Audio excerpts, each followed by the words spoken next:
Hello there, my sleepy knights. And tonight, we journey into the legendary lands of Middle-earth, where ancient tales and timeless wisdom are woven into the very fabric of the world. In this special collection, we explore the rich folklore of Middle-earth, filled with mysterious creatures, heroic deeds, and forgotten legends that have shaped the lives of its people. And as our exploration of these captivating stories comes to a close, a tranquil ambience will play throughout the night, carrying you into the welcoming embrace of sleep, without interruptions from any ads. And if you enjoy this collection of Middle-earth folklore, please be sure to give us a like, subscribe to the channel, and let me know your thoughts in the comments below. And you can now support us on our Patreon, where you get exclusive access to our Spotify playlist and early access to all of these stories. But for now, let's get cozy and step into a world where ancient legends and the magic of Middle-earth are waiting to be discovered.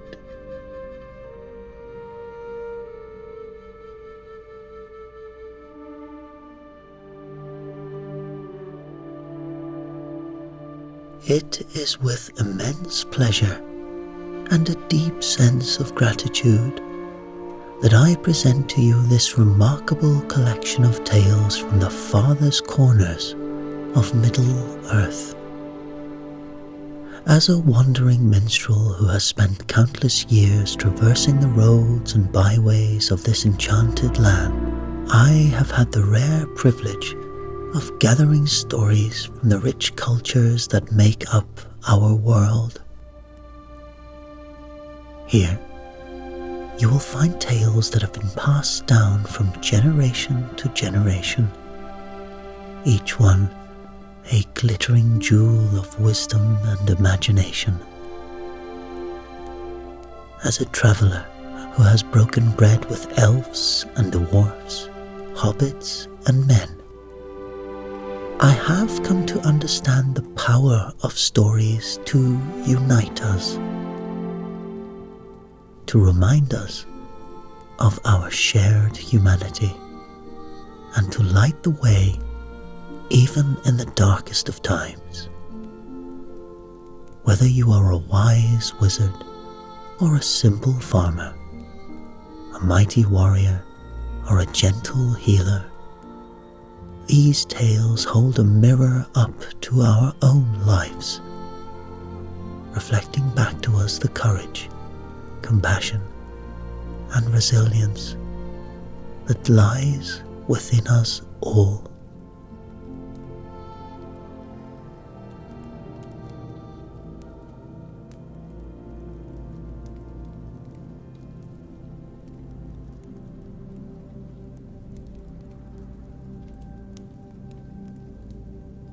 In the golden wood of LOTR, there dwelt a band of elf warriors known as the Galadriel. Their leader was the valiant Phelan, whose bravery and wisdom were unmatched in all the realm. No other warriors, it was said, in Middle-earth could stand against them. One day, as they returned from a quest to aid the Lord of the Galadriel in the defense of the northern borders, their ship was forced to pass over the Ruindil, the enchanted waterfall. But as they approached, the waters suddenly stilled, as if by some unseen hand. No wind blew through the trees, and the surface of the river and the waterfall became smooth as a mirror, without the faintest ripple to mar its perfection. The sun's golden rays danced upon the water's surface. As the elves leaned over the railing of their ship, they could see the silver fish beneath the waves, darting to and fro in the crystal clear depths.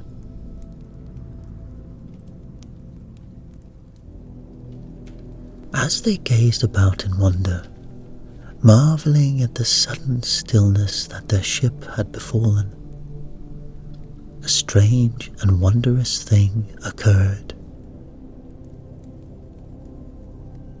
The hidden realm of the Nandor, the elves who dwelt behind the waterfall, was revealed to them.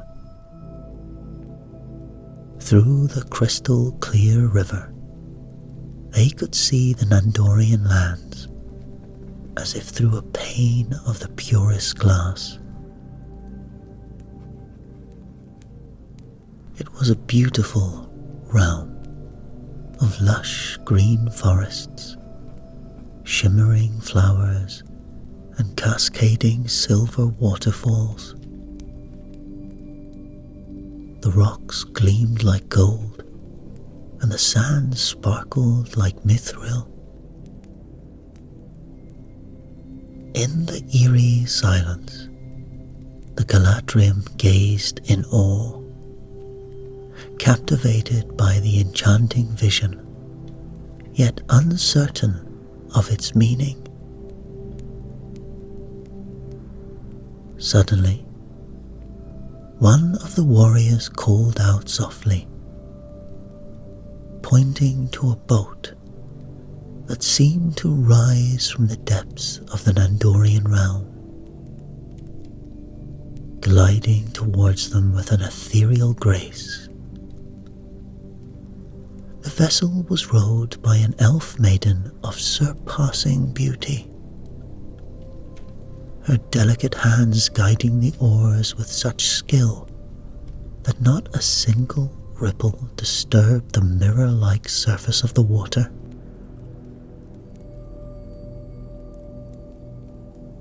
As the boat approached, it came alongside the Galadriel's ship,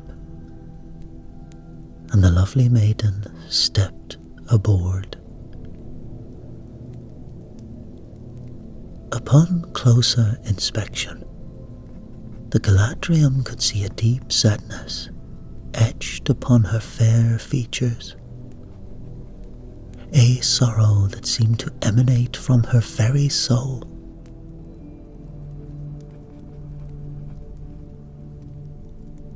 "Greetings, warriors of the Galadriel," she said, her voice as sweet as honey. Phelan, their leader, rose up from his seat and approached the maiden, bowing in reverence, for he sensed that she was no ordinary elf,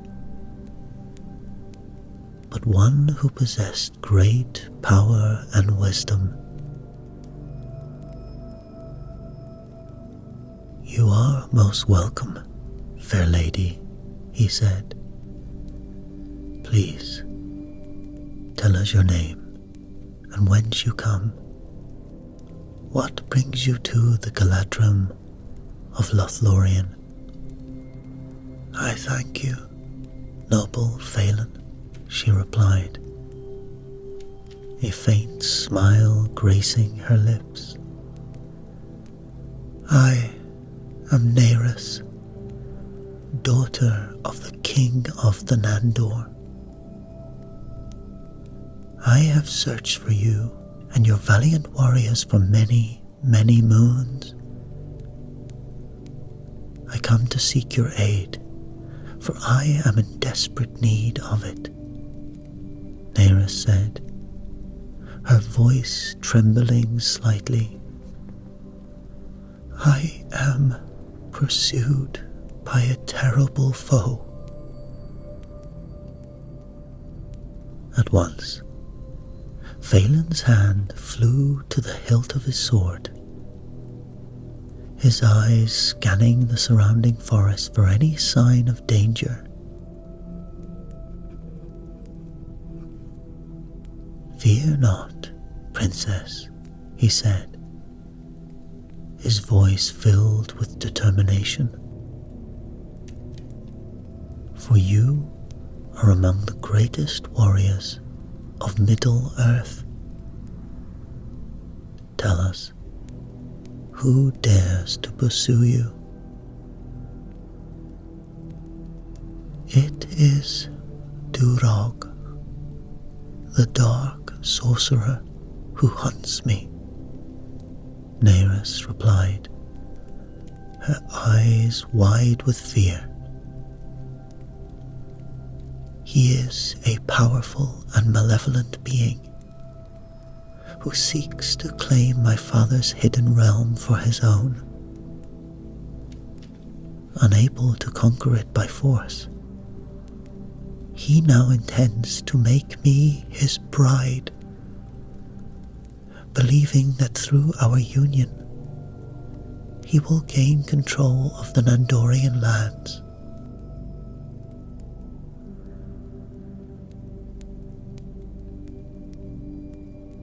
She paused, her voice heavy with sorrow.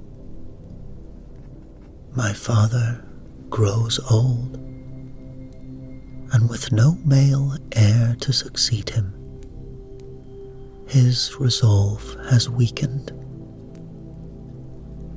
He believes that Dwarf is as worthy as any suitor, and he insists that I must wed him. But I have defied both my father and the dark sorcerer, for my heart cannot abide such a union."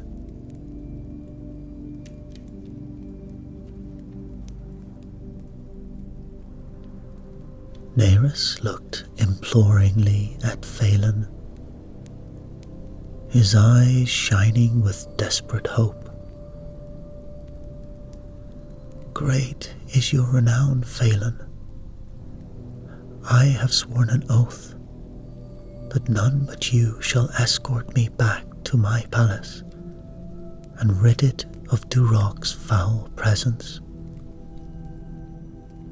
Just then, Ainur, the grandson of Phelan, and a valiant warrior renowned for his handsome features, stepped forward. "Princess Neris, even if Phelan were not here, my fellow Galadriel and I would defend you against this dark sorcerer. He shall not lay a hand upon you." But as he spoke these words, a sinister shadow suddenly fell across their ship,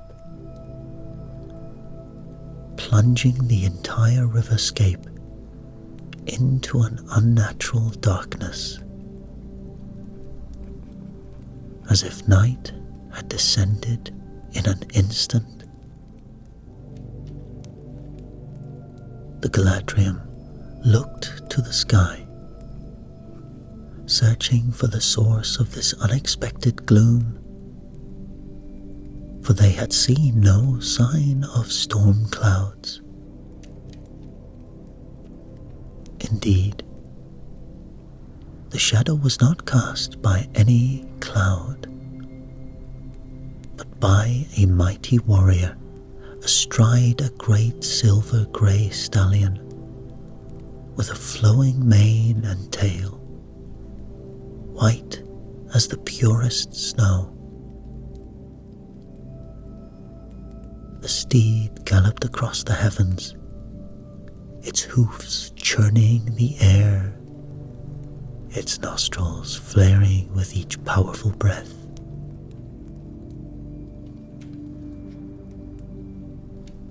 upon the warrior's head sat a gleaming mithril helmet, and on his left arm he bore a large shield of polished silver. In his right hand he wielded a formidable sword, its blade flashing like lightning with each movement.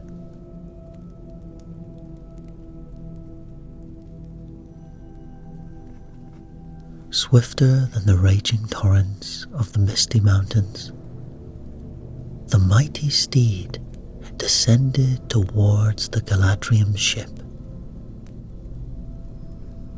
The once tranquil waters of the Ruindil churned and swelled beneath the stallion's thundering hoofs, as if stirred by the fury of an unstoppable tempest. The great ship, along with Neris's small boat, was tossed about like leaves in a gale, driven towards the shore by the relentless waves, and despite their considerable skill, the elven mariners could do nothing to prevent their vessel from running aground upon a sandy beach. With a swift command from Phelan, the elves leaped ashore, their shields and swords at the ready, as they prepared to face this formidable adversary.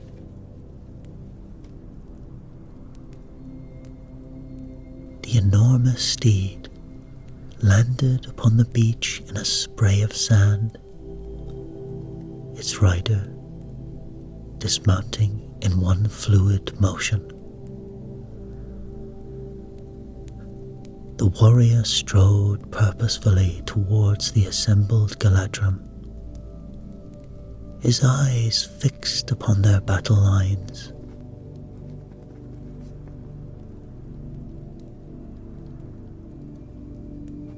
"Is this the dark sorcerer Durok of whom you spoke, Princess Neris?"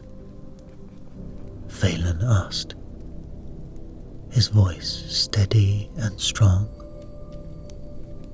"Yes, it is none other than he," Neris confirmed, her own voice trembling with fear. "Please, you must protect me, for his power is immense."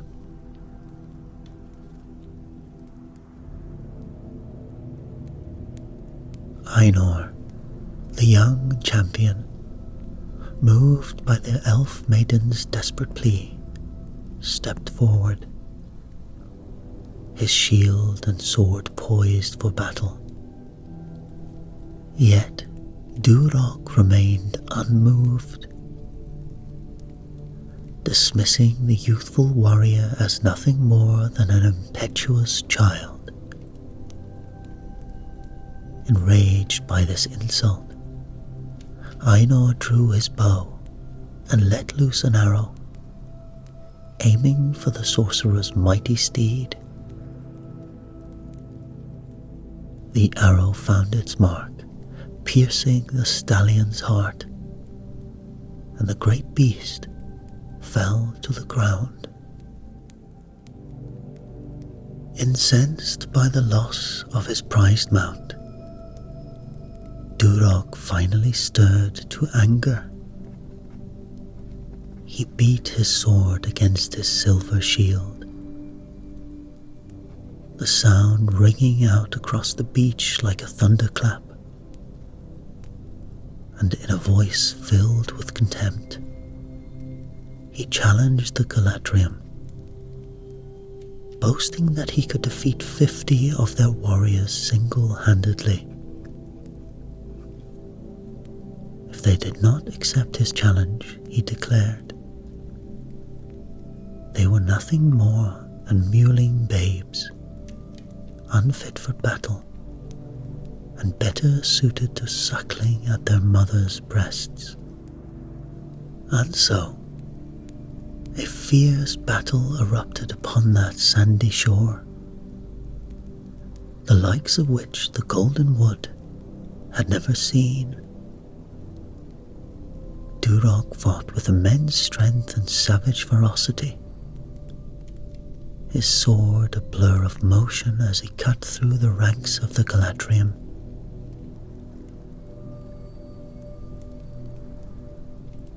In the midst of the chaos, Dwarf found himself face to face with Ainur. The two champions clashed, sword against shield, in a display of unparalleled martial prowess. Never before had the elves of Lothlorien witnessed such a ferocious duel. The very air seeming to crackle with the intensity of their conflict. With each blow, the blades sang a deadly song, a melody of steel and blood. But soon, Dwarf, his strength beginning to wane, let his guard down for but a moment, his sword point dipping low. Seizing the opportunity, Ainur lunged forward, his blade finding its mark in the dark sorcerer's heart. With a final anguished cry, Dwarf fell, his body crumpling to the sand. No mightier foe had ever been vanquished by the Galadriel,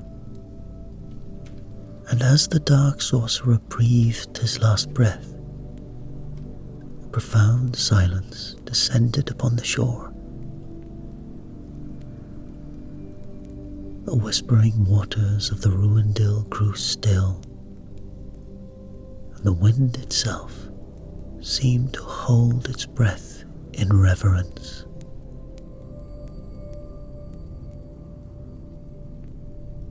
Princess Neris turned to the elves, her eyes shining with gratitude,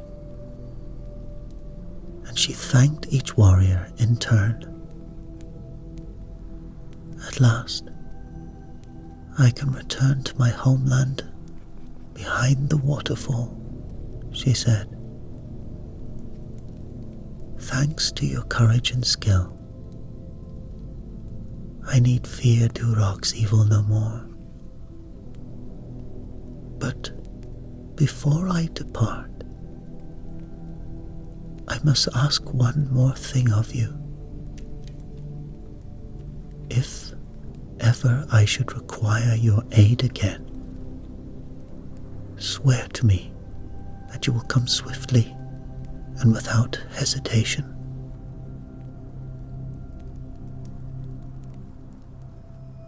Each of the Galadriel readily agreed, pledging their unwavering support to the elf maiden.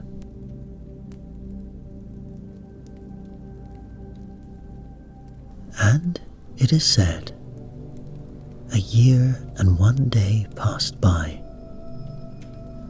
and once again the Galadriel found themselves crossing the enchanted waterfall.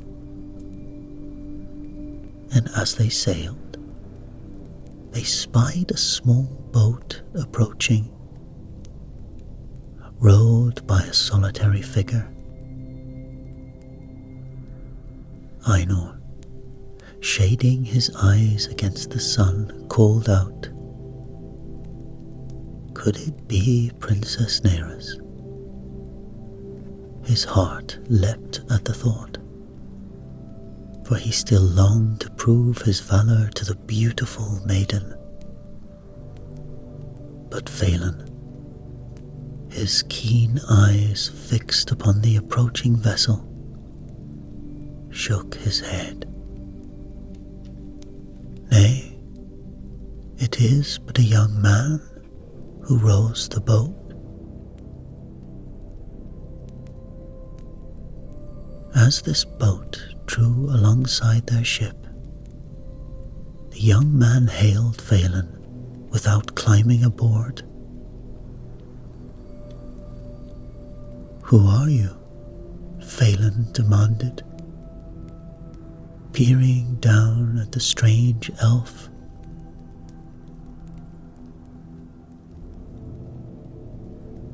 "I am a messenger from the realm of the Nandor, the elves who dwell behind the waterfall," the youth replied, his voice heavy with sorrow. "And what message do you bring?" Phelan asked. The elf looked up. "Princess Neris, my lady, lies dying."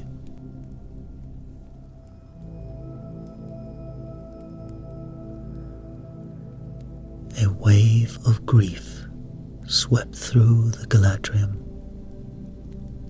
as they heard this tragic news, and they began to sing a lament, their voices rising in a haunting chorus of sorrow.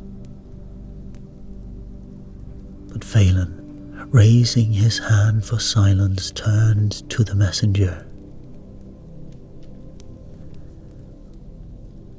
"This is grave tidings indeed," he said, his brow furrowed with concern. "Is her illness so severe?" "Yes, she is near death," the young man confirmed. "She bade me to remind you of your promise to aid her in times of need." Phelan nodded solemnly. "If there is anything we can do to help, then it shall be done. Among your number, there is a great healer of great renown," the messenger said. "His name is Alwyn. Princess Neris begs that Alwyn accompany me to her bedside, so that he might use his skills to restore her health. Now, Alwyn was indeed the most gifted healer of the Galadriel. His knowledge of herbs and remedies surpassing that of all others.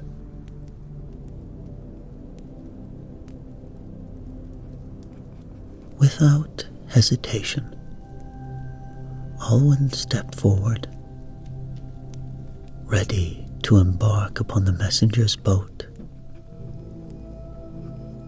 And as they sped towards the hidden entrance behind the waterfall, they passed a small island covered in a vibrant array of mosses. Recognizing these as valuable healing herbs, Alwyn reached out from the boat, gathering handfuls of the precious plants.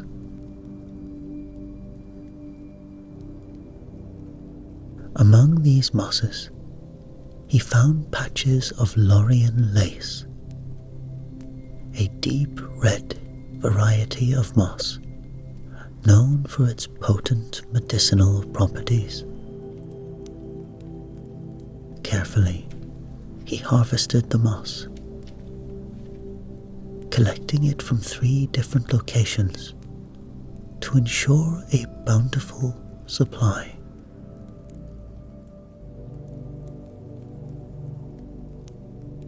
The messenger then guided Alwyn through the enchanted waterfall, finally arriving at the Nandorian palace, a magnificent structure of shimmering gold. Inside, the corridors were filled with courtiers, their faces etched with sorrow as they mourn the impending loss of their beloved princess.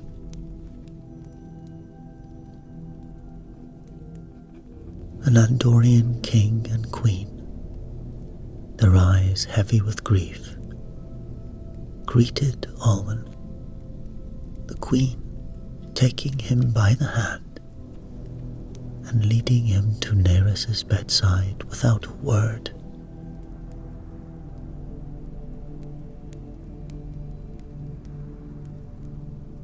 As Olwen entered the bedchamber, he beheld the princess lying still as death upon her bed,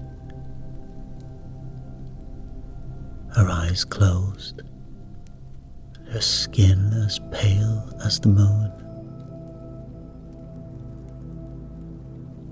Kneeling beside her, the healer placed a gentle hand upon her brow. The power of his touch causing her eyelids to flutter open.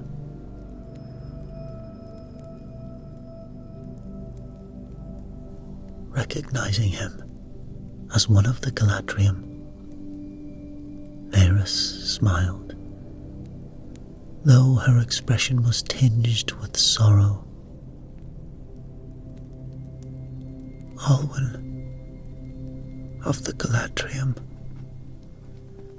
your presence brings me joy in this dark hour, she whispered, her voice weak and strained. Your healing touch lends me strength,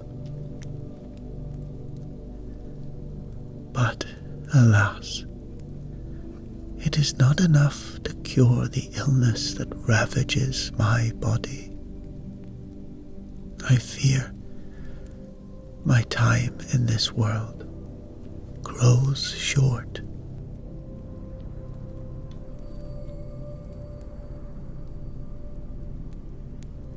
Olwen, his eyes filled with compassion, replied,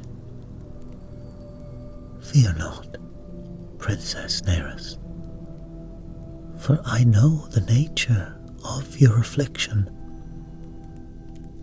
The moment my hand touched your brow, the truth was revealed to me. I have brought with me 3 portions of Lorien lace, a potent remedy that when I mix it with 3 drops of enchanted water will surely restore you to health. But Neris, her face filled with sorrow, shook her head. Alas, dear Alwyn, I am bound by a sacred prohibition that forbids me from drinking any enchanted liquid, save from the chalice of eternity, a treasured relic now belonging to the king of the forgotten city. Without this chalice, Alwyn, I'm afraid I cannot partake of your healing potion, no matter how powerful it may be.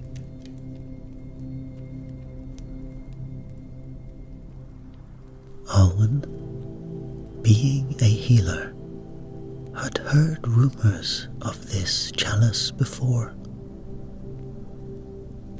It was said only in the hands of a healer did this cup have any power. Neris continued,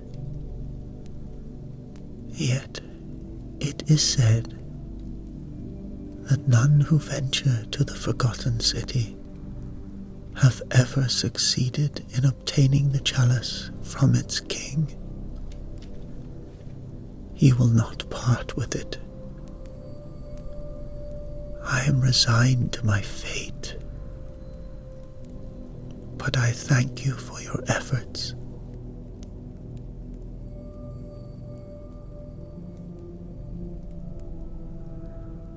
But Olwen, his determination unwavering, rose to his feet. "Princess Neris, I swear to you that no power in this world or beyond shall prevent me from securing the chalice of eternity and using it to restore your health. Tell me, where might I find this forgotten city, so that I may embark upon this quest without delay?" Neris, a faint smile upon her lips, replied, "The forgotten city lies not far from here. Journey to the west, and when you come upon a great river of shimmering silver, you will find the city on the opposite bank. But I must warn you, crossing that river is an impossible feat, one that has thwarted even the bravest of heroes.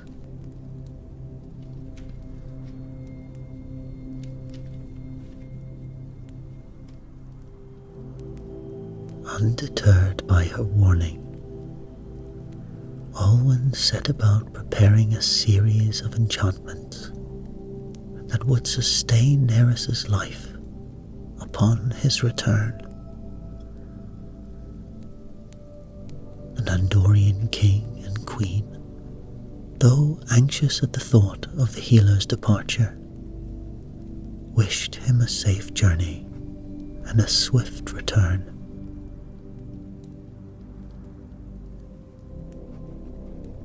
And so it is said, Olwen set forth, travelling westward through the lush forests and rolling hills of the Nandorian realm.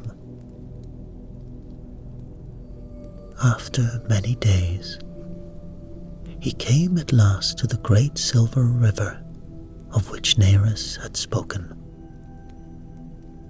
its waters shimmering like molten mithril in the sunlight.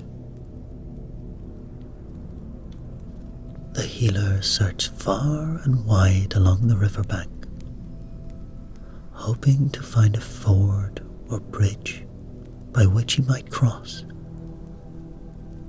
But there was none to be found.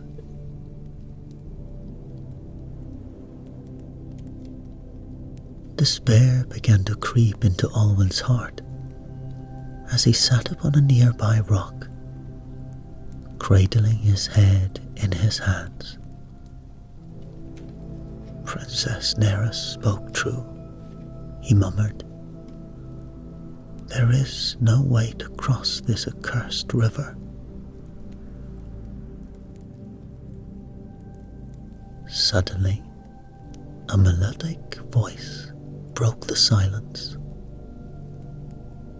"Olwen of the Galadriel, you find yourself in quite a predicament, don't you?" Startled, the healer looked up to see a tiny figure clad entirely in brown, a mischievous smile playing about his lips.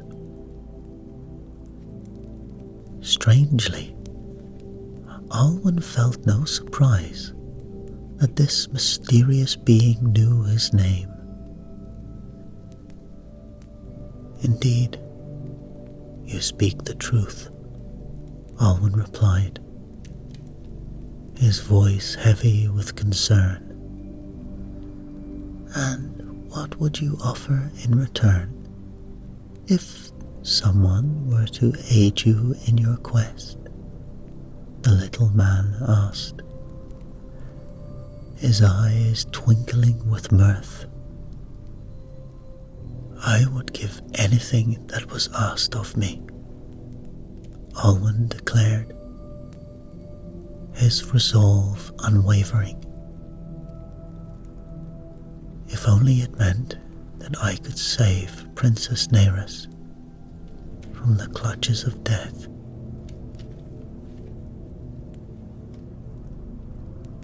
The small brown-clad figure considered this for a moment before replying. "All I ask is for your goodwill, Alwyn of the Galadriel." Surprised by the simplicity of the request, Alwyn nodded. "You shall have it, and gladly." So, with a smile, the little man said, "Then I shall bear you across this river, so that you may continue your quest." Alwyn looked at the little man with a wry smile, noting that he stood no taller than a hobbit, while Alwyn himself was easily a head taller than most of his fellow elves. "With all due respect, my little friend, I fear you may be too small to carry me across this great river," Alwyn said, his voice tinged with doubt. But the mysterious figure simply chuckled to himself and beckoned for Alwyn to climb upon his back.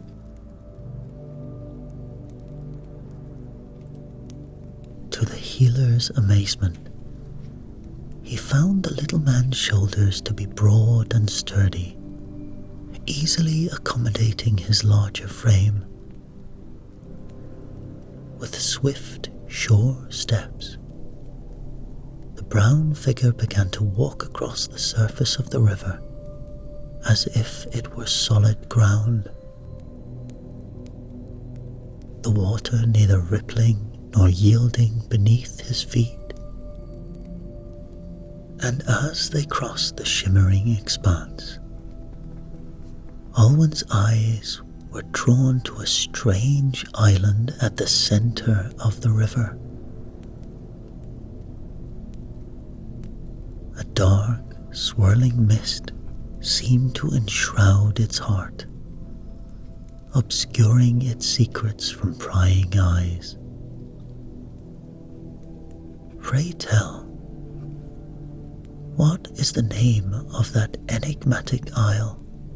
Alwyn inquired, his curiosity piqued.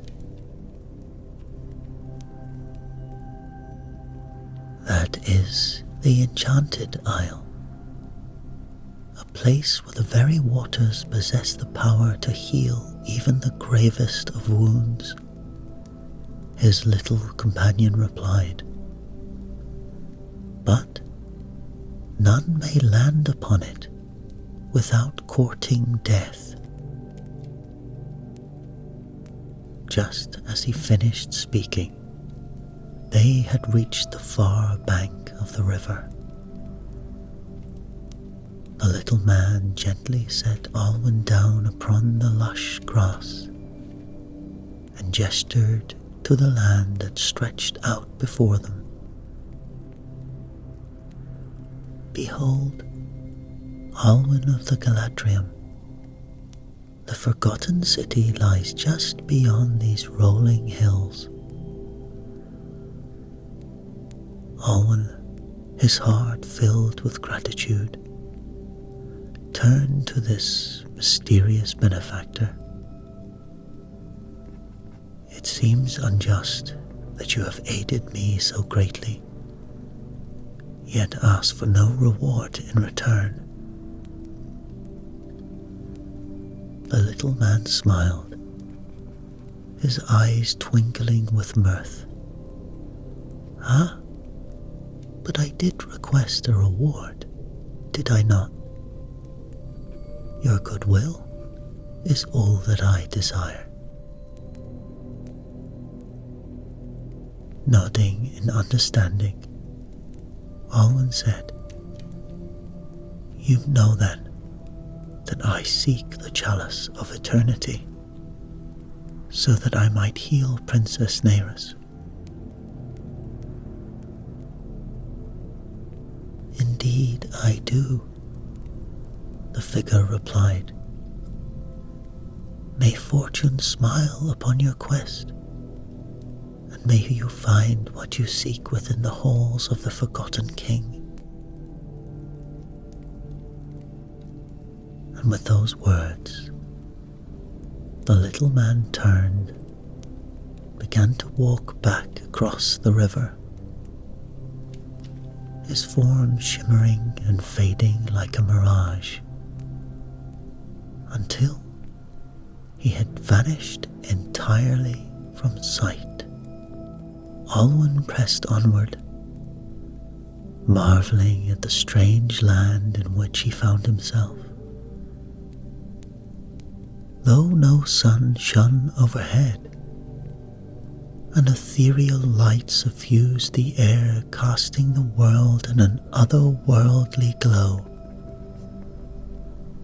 Finally, after what seemed like an eternity, he came to the gates of a magnificent city. Its soaring spires and glittering rooftops, crafted from purest silver and crystal. But as Alwyn approached the gates, he found them firmly shut, unyielding even to his prodigious strength.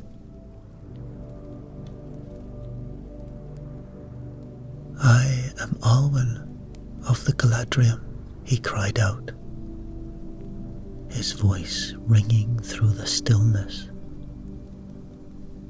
In the name of Princess Neris, I demand entry into this city.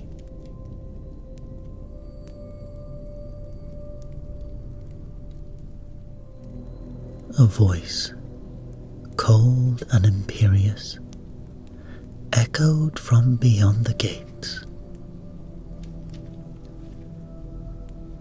Entry is forbidden to all who come unannounced. And who are you to deny me passage? Alwyn demanded, his hand straying to the hilt of his sword. I am the guardian of the Forgotten City, the voice replied, sworn to protect its secrets for those who seek to claim them. Alwyn's eyes narrowed, his resolve hardening like tempered steel.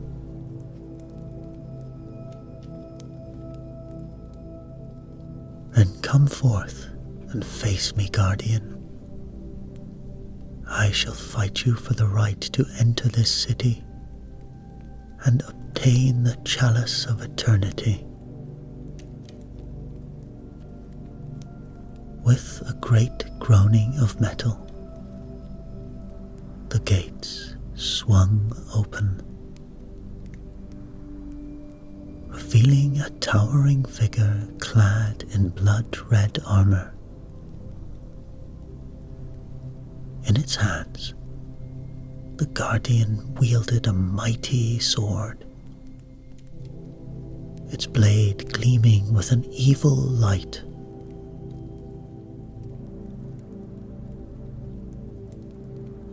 Though Alwyn was first and foremost a healer, his prowess in battle was not to be underestimated. As one of the Galadriel, he had trained long and hard in the arts of war, and his own blade sang as it clashed against the Guardian's. Sparks flew as the two warriors traded blows, their deadly dance carrying them back and forth across the threshold of the city.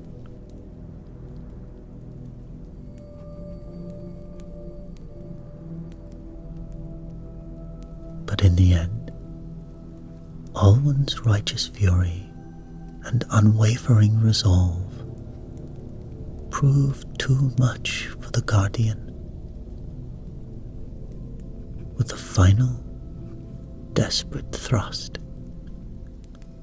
the healer's sword found its mark, piercing the crimson armor and sending the Guardian tumbling to the ground.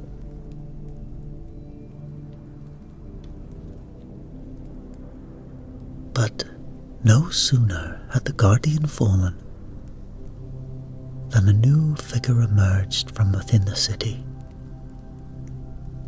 A tall, regal elf with a crown upon his brow.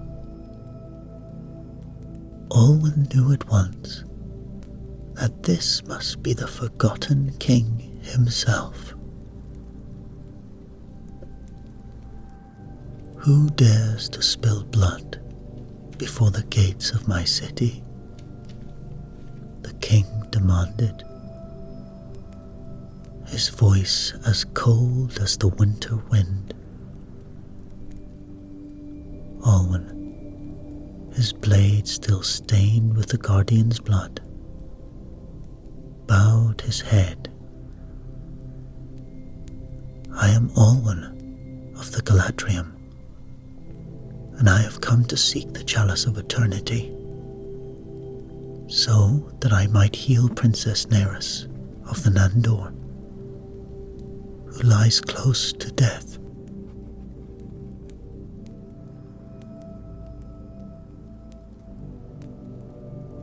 The forgotten king regarded Alwyn with a piercing gaze, as if weighing the truth of his words. At last he nodded. Your reputation precedes you, Alwyn. I have heard tell of your great skill in the healing arts. But tell me, why should I grant you the chalice of eternity, the greatest treasure of my kingdom?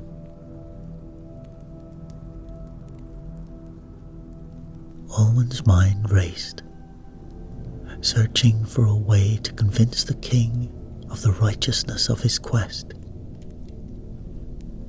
Suddenly, a thought occurred to him, a daring gambit that might just succeed.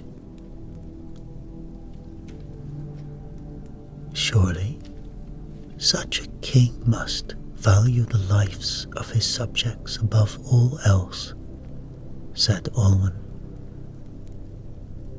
Grant me the chalice, and I shall first use its power to restore your fallen guardian to life.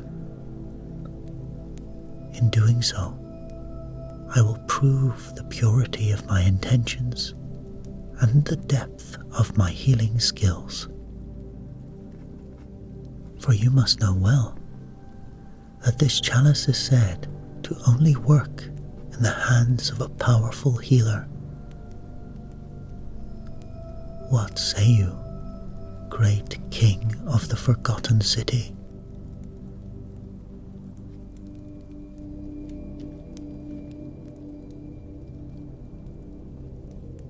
The forgotten king was silent for a long moment, his eyes never leaving Alwyn's face. Then, slowly, a smile spread across his ageless features. "You speak with a silver tongue, Alwyn of the Galadrim. Very well. I shall grant you the use of the Chalice of Eternity, along with the enchanted water within it.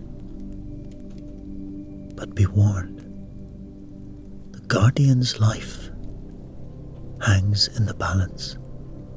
If you cannot restore him, your own life shall be forfeit."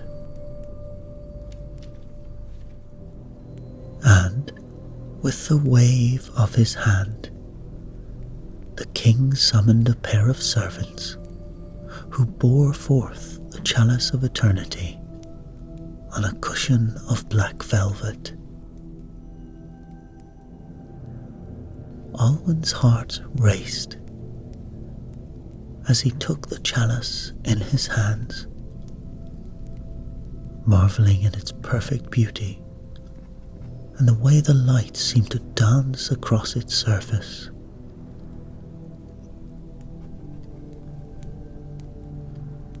Kneeling beside the fallen guardian,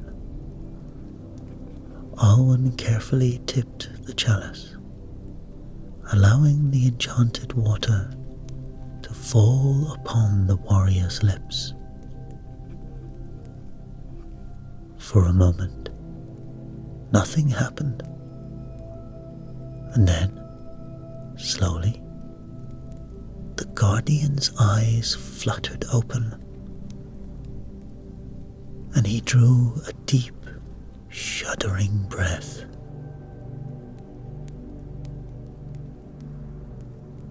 As Alwyn watched in amazement, the Guardian's wounds began to close, the flesh knitting itself back together until not even a scar remained. The forgotten king nodded in approval,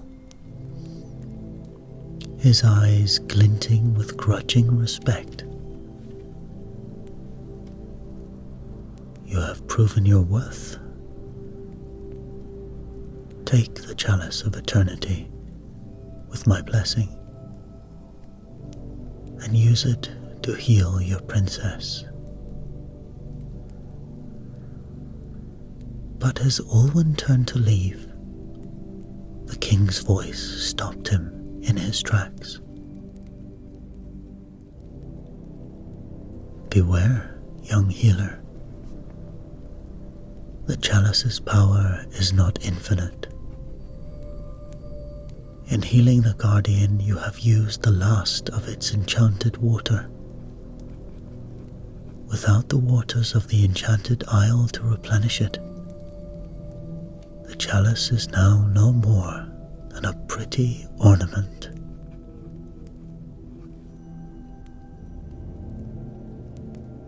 Soon, Alwyn found himself back on the bank of the Silver River, his face etched with worry. "Alas, I shall have to return to Nandor in shame," Alwyn lamented. "And even if I manage to cross this river, the chalice is of little use without the sacred water."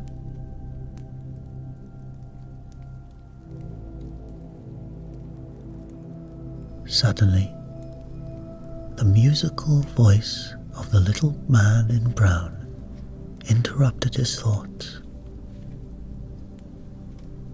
"You find yourself in quite a predicament once again, Alwyn of the Galadriel. Alwyn looked up to see the small figure regarding him, with a tilted head and a wry smile. Indeed, my friend, you speak the truth, Alwyn admitted. But tell me, the little man pressed, did you succeed in obtaining the chalice of eternity? Yes, Alwyn replied, but the sacred water is gone, and now I am stranded on this side of the river. I have failed twice over. The little man's eyes twinkled. Failed once, perhaps, but not all is lost. I can carry you back across the river as I did before. Then please do so, Alwyn replied. But what would you ask me of in return? As before, I require only your goodwill. With that, the little man hoisted Alwyn onto his broad back and began to walk across the silver river. However, as they approached the mist-shrouded enchanted isle in the center, the mysterious figure turned towards it, rather than continuing to the far side of the bank. Alarmed, Alwyn cried out, "Where are you taking me?" The little man replied with a question of his own. "You wish to heal the princess, do you not?" "With all my heart," Alwyn affirmed. "Then you must fill the chalice with drops from the sacred spring on the enchanted isle. Did I not tell you this before?" Alwyn frowned, trying to recall the little man's earlier words, but his companion continued, "You must fill the chalice at the sacred spring. That is why I am carrying you there. But heed this warning. You must not dismount from my back or set foot on the island shore, lest you be trapped there for all eternity. Have no fear. I shall kneel beside the spring, and you may lean out to fill the chalice without ever touching the ground."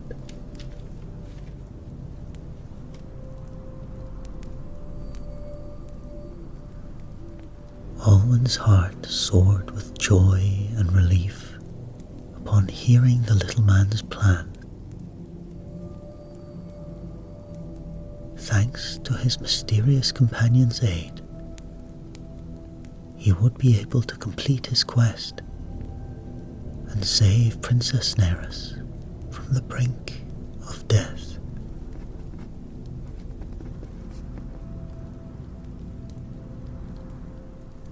And so, just as the little man had promised, Alwyn was able to fill the chalice of eternity with the sacred water from the island spring.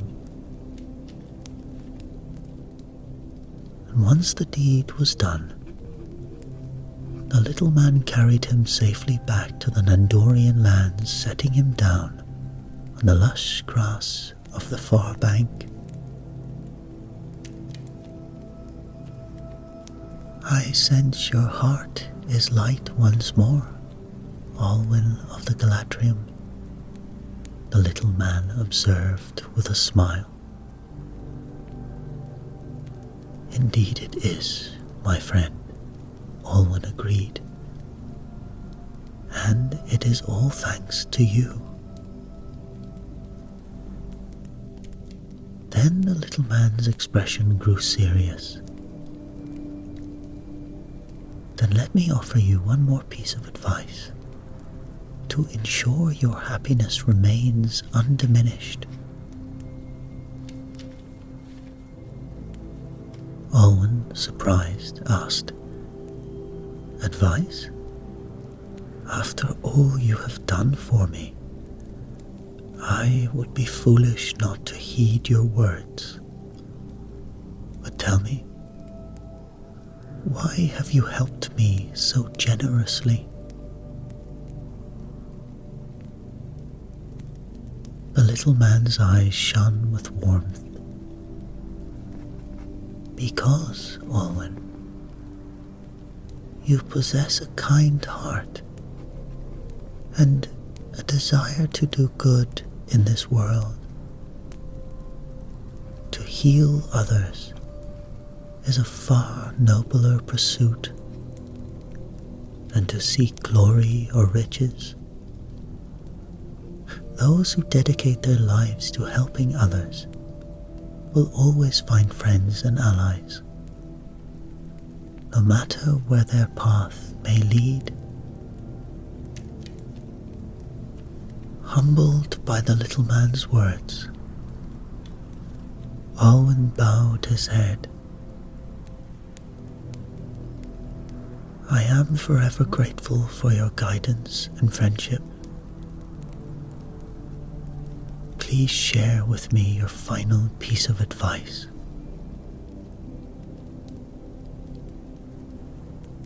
"When Princess Neris is healed," the little man said, "and the King of Nandor offers you a reward,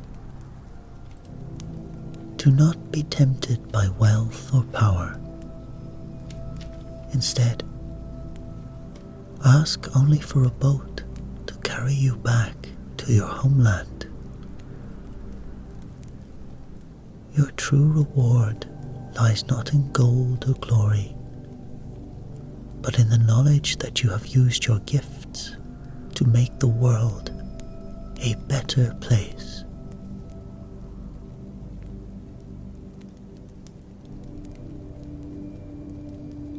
Olwen nodded,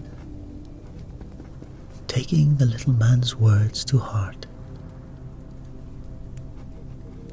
"Then I shall do as you say, my friend, for your advice comes from a place of great wisdom and compassion." With a final, grateful smile, Olwen bid farewell to the little man in brown and set off towards the Nandorian palace, the chalice of eternity held close to his heart, ready to fulfill his destiny and save the life of the princess.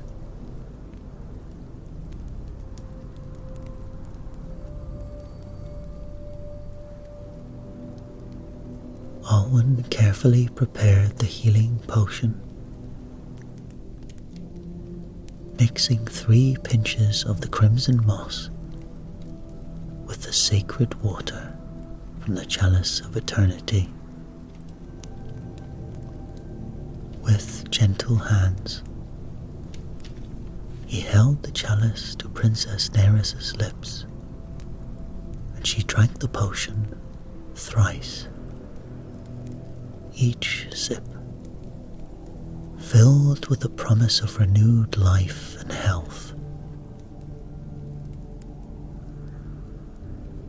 As the last drop passed her lips, she sat up, her strength restored and her spirit rekindled.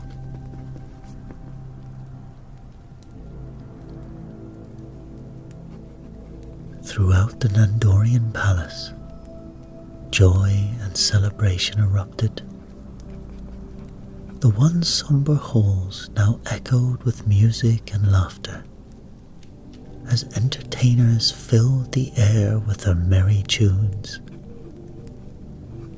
Sorrow was banished, and happiness reigned supreme as the people of the Nandorian realm rejoiced in the recovery of their beloved princess.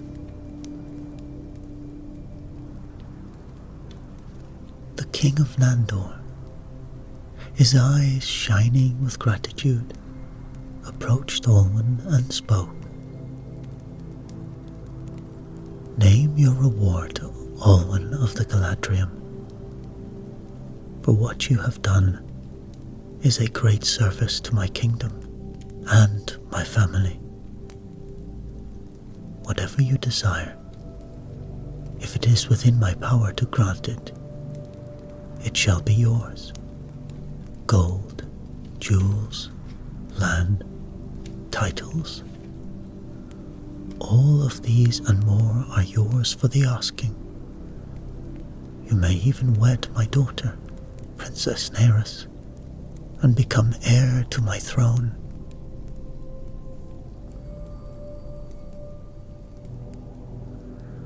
Olwen, his heart heavy with the knowledge of what he must do, shook his head sadly. "Your Majesty, if I were to marry Princess Neris, I would be forced to remain here in your wondrous realm. But my heart yearns for my homeland, for the golden woods of Lothlorien, and the companionship of my fellow Galadriel."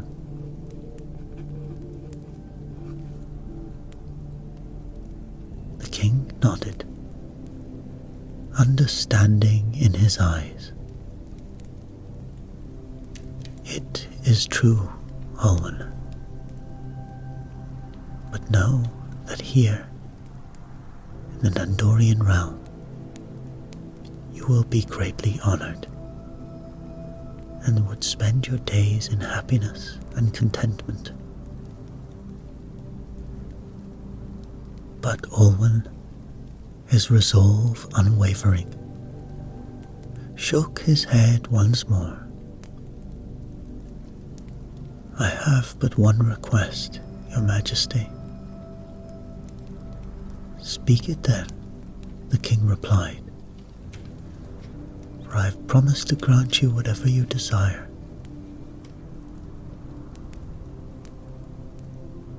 "All I ask," Olwen said, his voice steady and clear, "is for a boat to carry me back to my homeland. For while your realm is indeed wondrous, my heart belongs to my own people."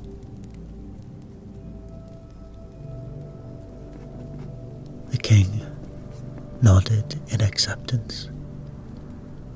"If that is your wish, then it shall be granted." And so, the entire Nandorian court accompanied Olwen to the shores of the great river, where a boat had been prepared for his journey. And as he made ready to depart, Princess Neris drew him aside, her eyes shining with unshed tears. "I shall never forget you, Olwen," she whispered. "In my darkest hour, you brought me relief and healing. When I lay dying, you restored my health. Know that even when you are back amongst your own people, I shall think of you every day with joy and gratitude in my heart." With a final gentle squeeze of her hand, Alwyn stepped into the boat, and the boatman, the very same messenger who had first brought news of Neris's illness, began to row him away from the Nandorian realm. And at last, they passed through the enchanted waterfall, and Alwyn found himself once more back home. His fellow warriors, seeing his approach, gathered around him, their faces filled in wonder at the tales he had to tell. And with that, the Galadriel raised their voices in a song of triumph and thanksgiving. The melodies carried on the wind as they set sail for the golden woods of Lothlorien. In their midst, Olwen stood tall and proud, his heart filled with the knowledge that he had used his gift to bring hope and healing to those in need, and that no matter where his path might lead him, he would always carry the love and friendship of the Nandorian people with him.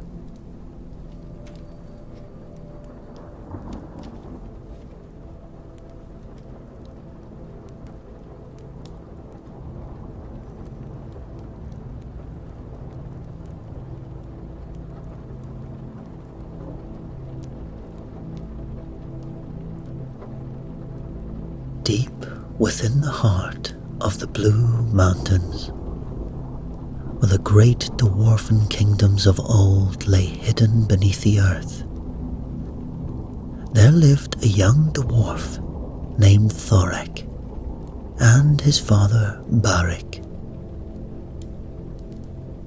They were but humble miners, toiling day after day in the depths of the mountain, their backs bent under the weight of their labours. The air in the mine was thick with the dust of centuries, and the only light came from the flickering flames of their lanterns, casting eerie shadows on the rough-hewn walls.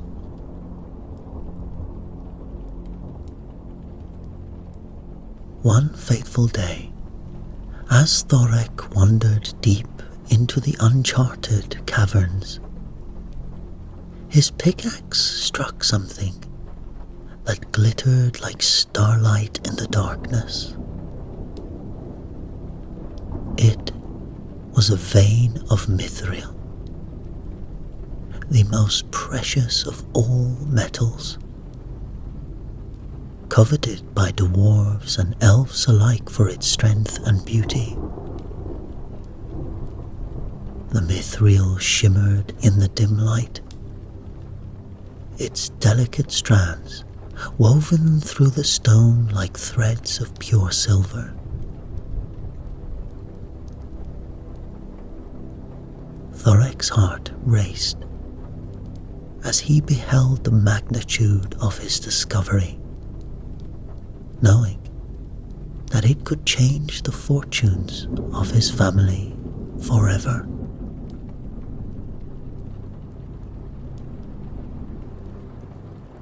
And so, Thorek worked tirelessly to extract the mithril, keeping his discovery a secret from all but his father, Barik.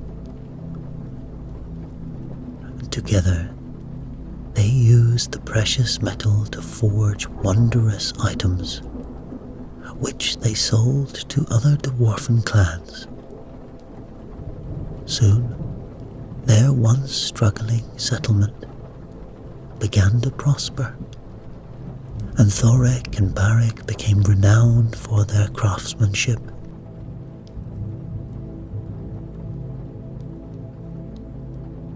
The halls of their great mansion, carved deep into the living rock, gleamed with the light of 1,000 mithril-wrought lanterns, and the air was filled with the sound of laughter and song. But there was another secret that Thorek had kept hidden, even from his father. For you see, within the heart of the mithril vein he had found a gem of surpassing beauty, a stone that seemed to glow with an inner light. It was the Arkenstone, the legendary heart of the mountain, said to possess the power to unite all the dwarven clans under a single king.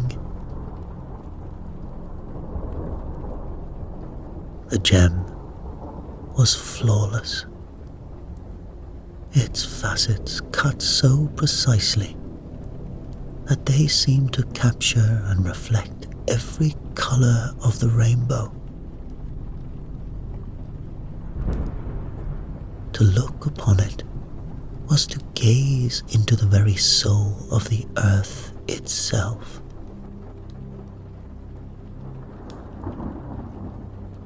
Thorek knew that he could not keep the Arkenstone hidden forever, but he feared the chaos that might ensue if its existence were to be revealed. And so, he kept it locked away, hidden deep within a secret chamber in his father's hall, waiting for the day when he could journey to the great city of Erebor and present it to the king himself.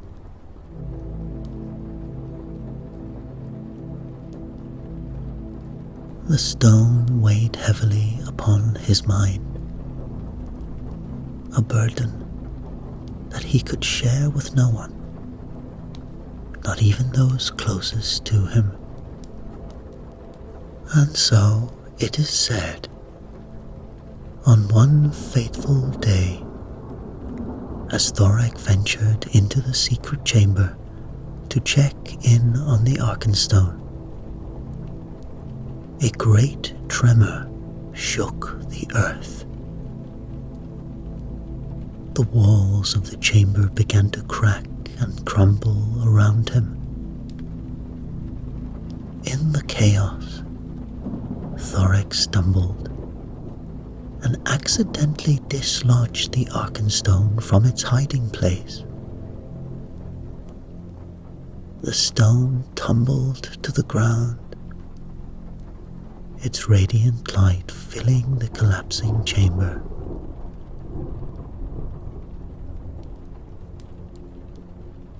Thorek frantically reached for the Arkenstone, but before he could retrieve it, the chamber's entrance collapsed, trapping him inside. His cries for help echoed through the halls, alerting the guards and servants to his plight. And as they worked to clear the rubble and rescue Thorek, the Arkenstone's brilliant glow caught their attention, revealing the secret that Thorek had so desperately tried to keep.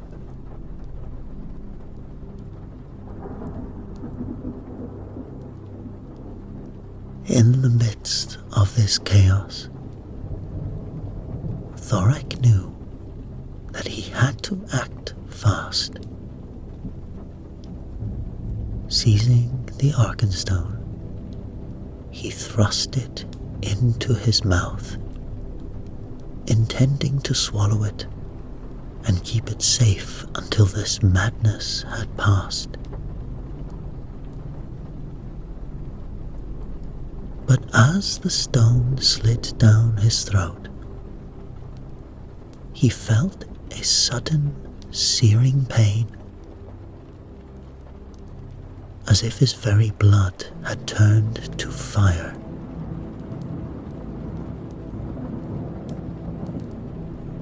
The gem burned like a coal in his belly, its power coursing through his veins like molten gold.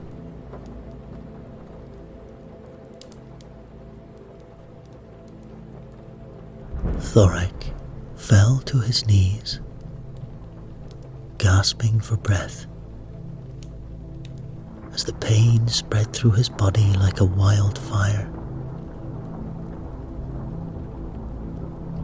He soon left, staggering to the underground lake at the heart of the mountain, drinking deeply of its cool, clear waters. But no matter how much he drank, the fire within him would not be quenched. The water seemed to turn to steam as it touched his lips, evaporating in the heat of his body.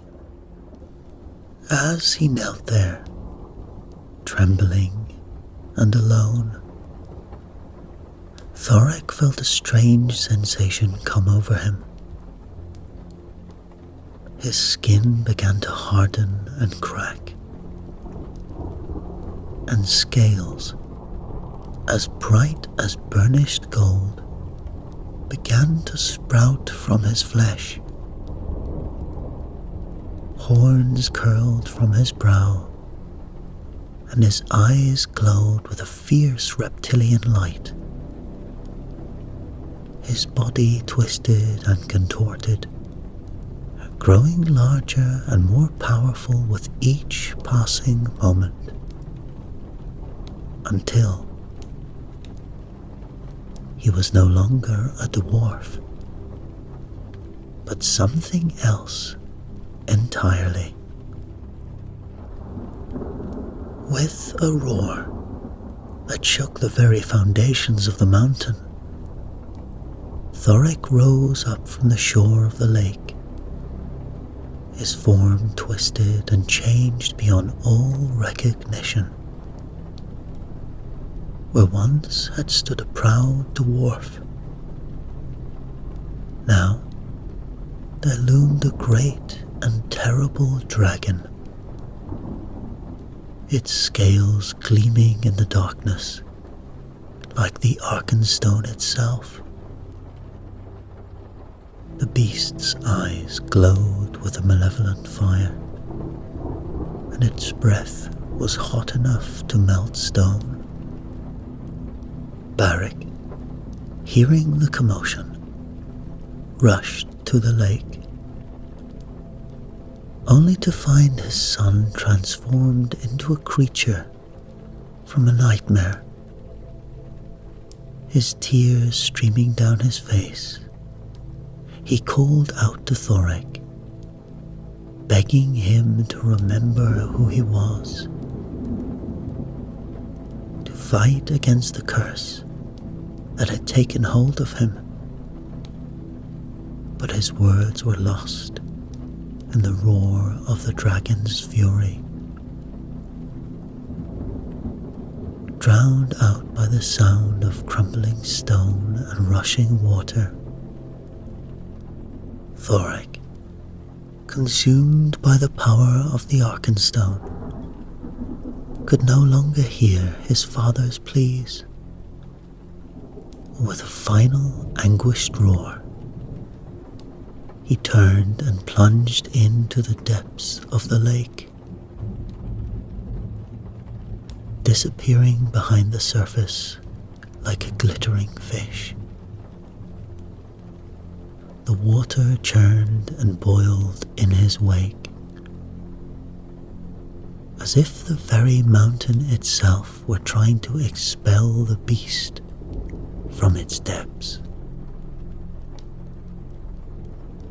From that day forward, The Dwarves of the Blue Mountains spoke of Thorek's fate in hushed whispers, a cautionary tale of the dangers of greed and the power of ancient relics.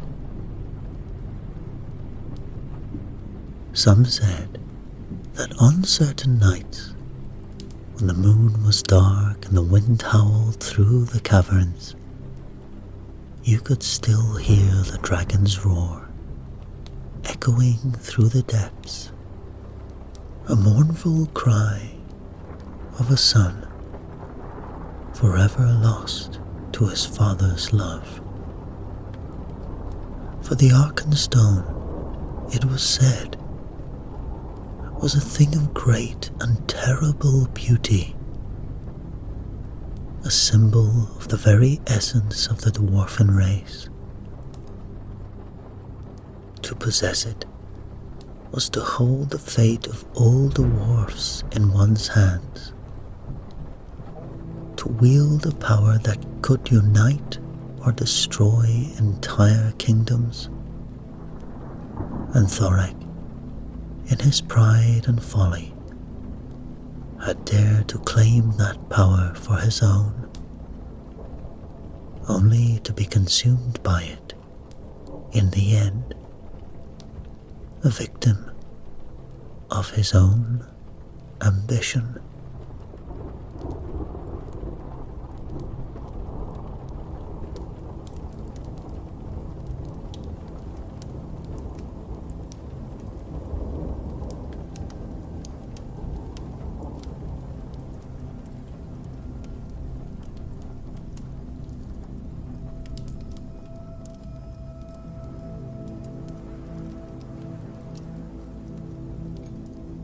In the sprawling halls of arid Lewin, where the Blue Mountains thrust their roots deep into the earth, young Thrain, son of Thror, walked with purpose. His beard, barely reaching his chest, was plated with simple iron beads, a stark contrast to the ornate gold and gems adorning the elders of his clan. Yet, it was not his appearance that drew curious glances from passing dwarves, but the intensity burning in his dark eyes. Thrain made his way through winding corridors, past roaring forges and bustling workshops. The constant rhythm of hammers on anvils, once a source of pride, now seemed to him a hollow echo of greater glories lost. Since the fall of Erebor, Durin's folk had carved out a life here, but Thrain knew in his bones that this was not their true home. As he approached the great library, Thrain's steps slowed. He paused before the intricately carved doors, his hand hovering over the handle. Inside lay volumes of lore stretching back to the First Age. But it was not these well-trodden histories that called to him. No, Thrain sought something deeper. Whispers of a legend that danced at the edges of memory, the halls of the endless night. The name itself seemed to carry weight, though Thrain had only caught fragments of the tale itself. Vast caverns, untouched wealth, and a curse that sent shivers down the spines of even the bravest warriors. Most dismissed this tale as fancy, Just a tale to keep young dwarfs from straying too far into unmapped tunnels. But Thrain sensed something more.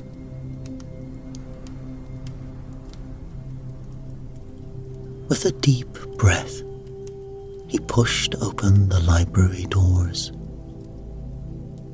The musty scent of ancient parchment enveloped him as he strode past towering shelves.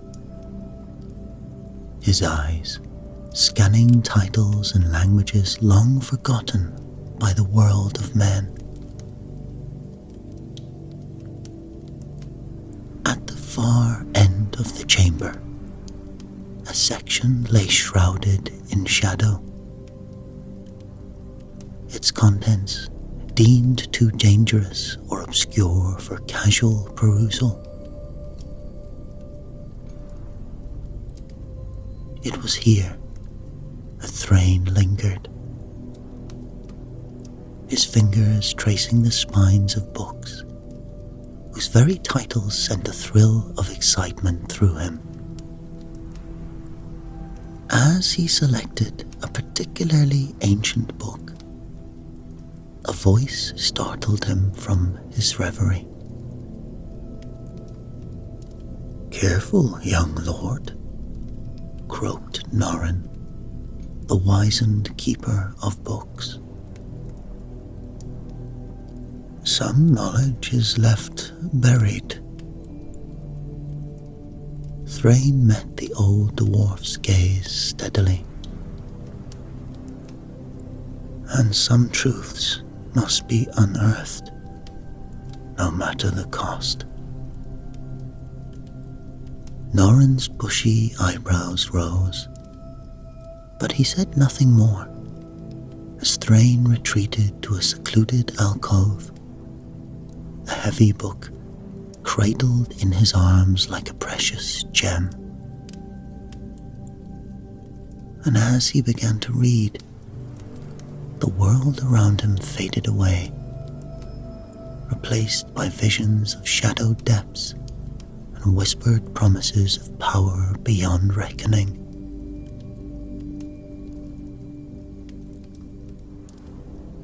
In that moment, though he did not realize it yet, Thrain took his first step on a path that would lead him into the very heart of an ancient and terrible mystery. The legend of the halls of the endless night had taken root in his mind, and it would not let him go until he had uncovered every last secret, no matter the price he might have to pay. Later that night, the candles guttered low in Thrain's private chambers, casting long shadows across piles of ancient texts and crumbling maps. The young dwarf lord hunched over a massive book, his fingers tracing lines of script so old the ink had faded into a ghostly brown.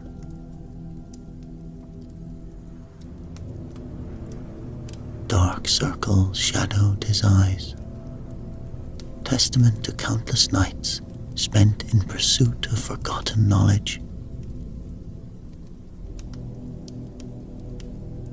"The expedition of Narren the Bold," Thrain muttered, squinting at a particularly obscure passage.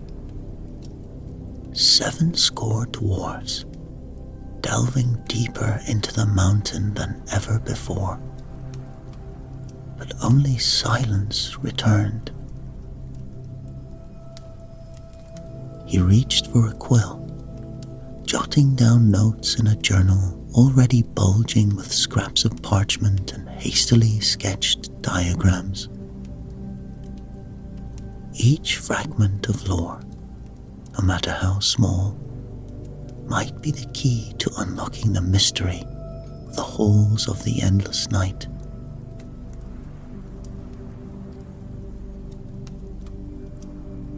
As dawn's first light began to filter through narrow air shafts, Thrain reluctantly set aside his research. The ancient texts had given him much, but he knew that books alone would not reveal all the secrets he sought. There were older, living sources of knowledge in Ered Luin. Dwarves, whose memories stretched back to times when the halls of endless night were more than just a whispered legend.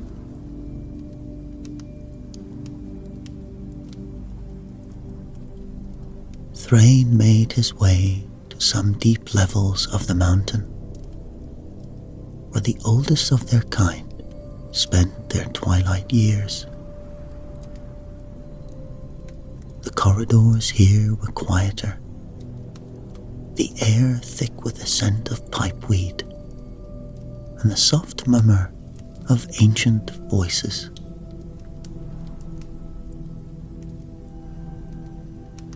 As he entered a vast chamber, carved with the likeness of long-dead heroes, Thrain's eyes fell upon a group of elderly dwarves gathered around a smouldering pit.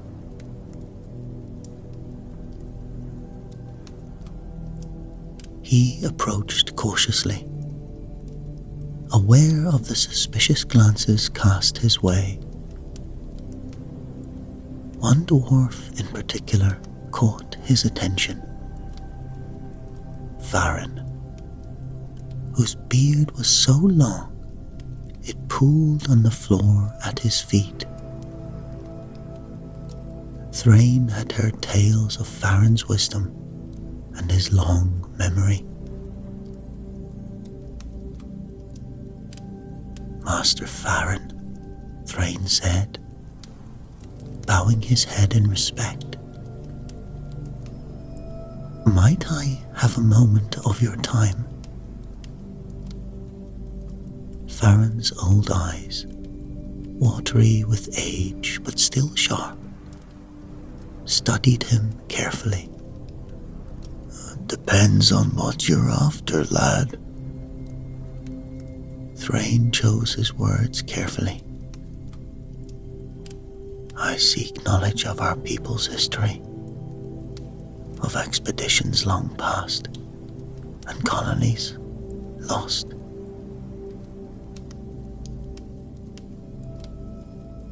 A hush fell over the gathered elders. Farron's expression darkened,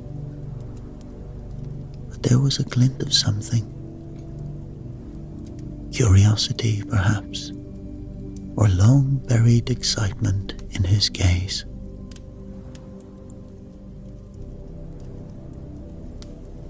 The Hall of Endless Nights. Dangerous ground you're treading, young lord, Farron said slowly. Some things are best left buried. But Thrain was persistent, and over the next hours, he coaxed fragments of tales and myths from Farron and the other elders. They spoke of a time before the fall of Erebor, when Durin's folk had sought to expand their domain within the Blue Mountains. They spoke of a colony that delved too deep and too greedily. They found something down there, one ancient dwarf whispered. Something that should have remained hidden. Thrain's heart raced as he pieced together the accounts. A pattern emerged, not of mere accident or misfortune, but of a deliberate act The lost colony, some believe, had sacrificed themselves to contain something beneath a mountain. Thrain pored over his notes, cross-referencing them with the ancient texts. Slowly, a picture began to form. The halls of endless night were real. A vast network of caverns, deep within arid Lewin. And somewhere in those lightless depths might lay a key to an ancient power, one that could restore his people to glory, or doom them all. As he worked, a chill ran down his spine.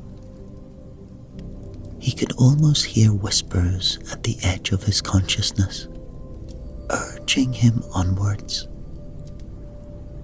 This mystery called to him, promising answers to questions he had not yet thought to ask. Poring over a faded map, Thrain made a chilling discovery. The sealed tunnels mentioned in the mining records formed a pattern, a massive containment area deep within the mountain.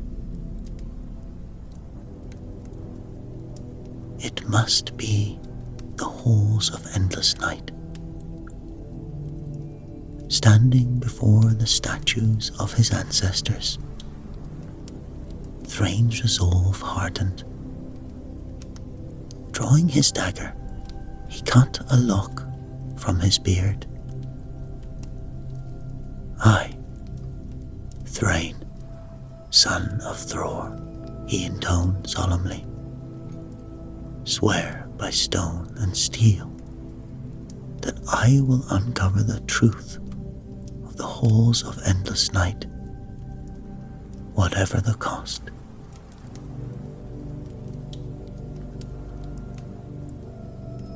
The oath hung in the air, witnessed only by the silent stone. Thrain knew the path ahead was fraught with danger, but he was determined to solve the mystery that had haunted his people for generations. But Thrain knew he could not face the challenges ahead alone. He needed a company, dwarves of skill and courage, who could be trusted with a secret that might shake the very foundations of their society.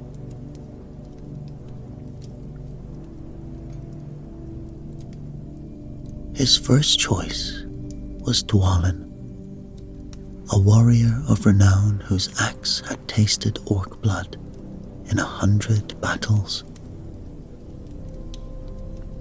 Thrain found him in the training grounds, his muscled arms glistening with sweat as he demonstrated combat techniques to younger dwarfs. I need your strength, Dwalin, Thrain said, pulling him aside, and your discretion. Dwalin's eyes narrowed, but he nodded grimly. My axe is yours, as always. But what darkness calls for such secrecy?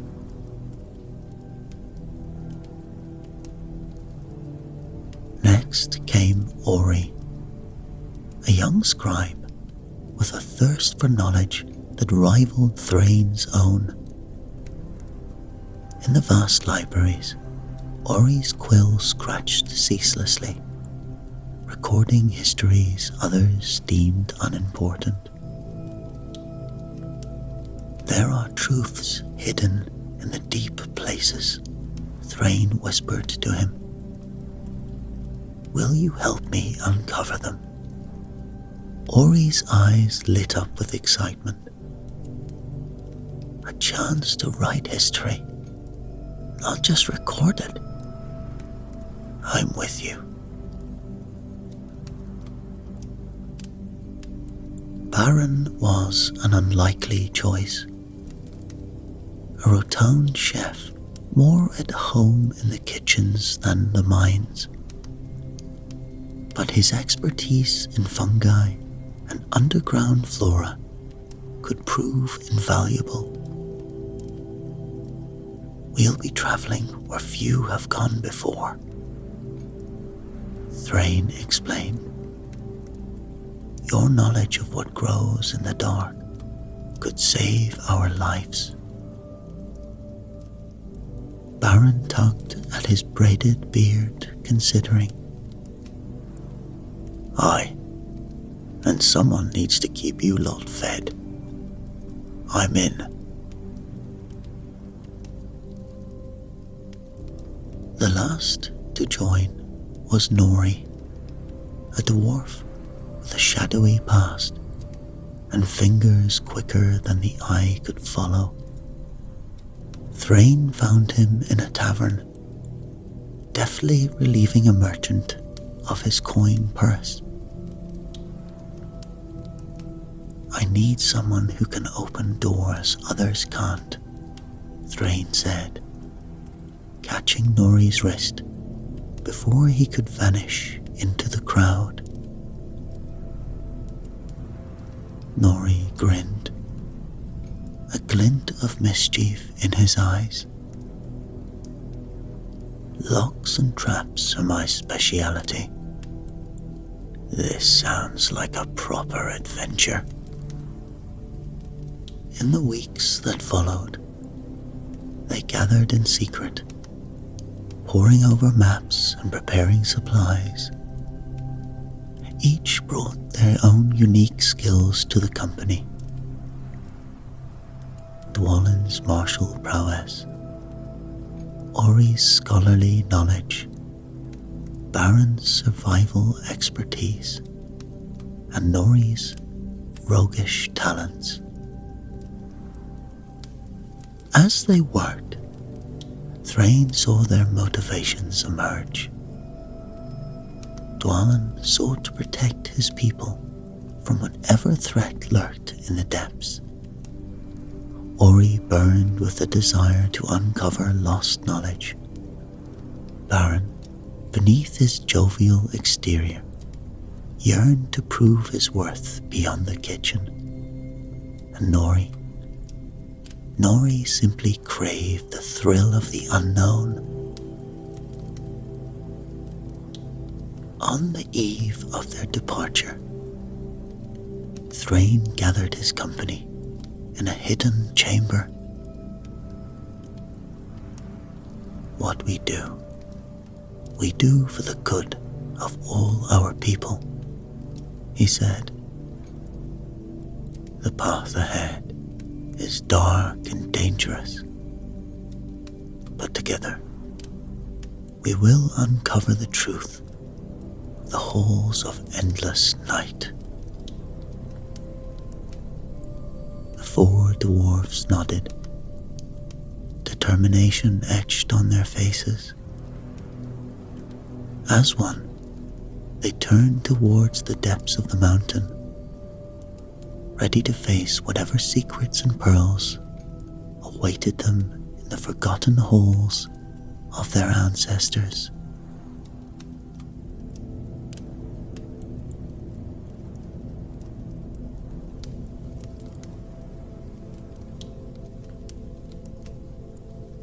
The journey to the halls of endless night was arduous. For days, Thrain led his company through abandoned mineshafts and natural caverns, delving ever deeper into the heart of Eredluin. They navigated treacherous chasms, squeezed through narrow fissures, and waded through underground streams, their path lit only by the dim glow of their mining lamps. How much further? Baron wheezed, his ample frame ill-suited for such tight passages. Not far now, Thrain replied, consulting a weathered map. The old records speak of a great cavern beyond the Silver-Lode seam. The entrance to the holes should be there. On the 5th day, they emerged into a vast grotto. Phosphorescent lichen clung to the walls, bathing everything in an eerie blue light. At the far end, barely visible in the gloom, stood an immense stone door. By my beard, Dwalin murmured, I've never seen craftsmanship like that.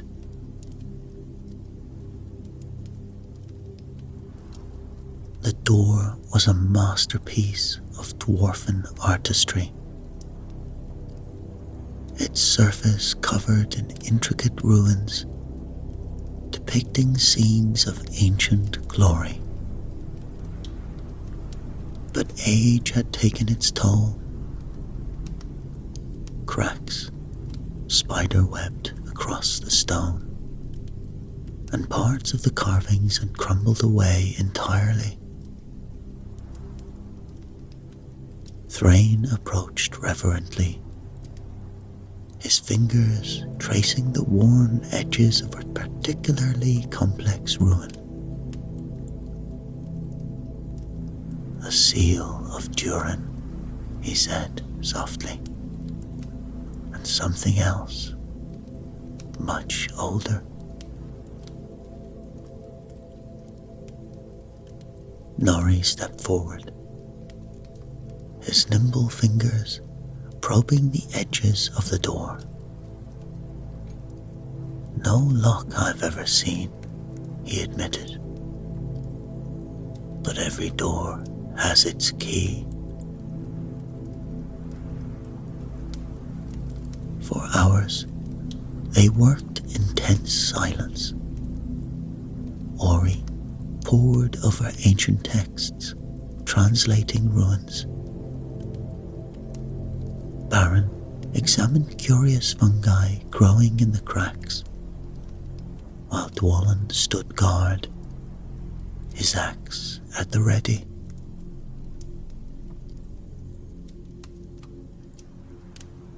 As the last ruin was deciphered and the final mechanism aligned, a deep rumble shook the mountain.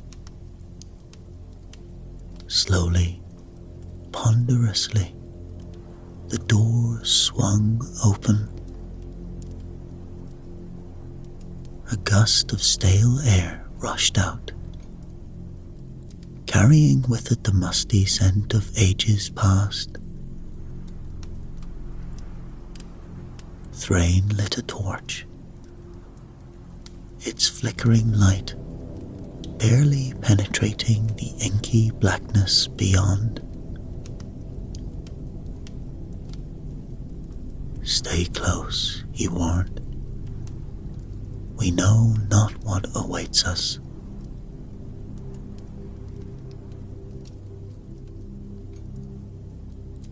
They entered a vast cavern, its ceiling lost in darkness above. Their firelight revealed glimpses of breathtaking beauty. Walls veined with precious metals, crystal formations that sparkled like captured starlight. By Durin's beard, Baron whispered in awe. The tales didn't do it justice.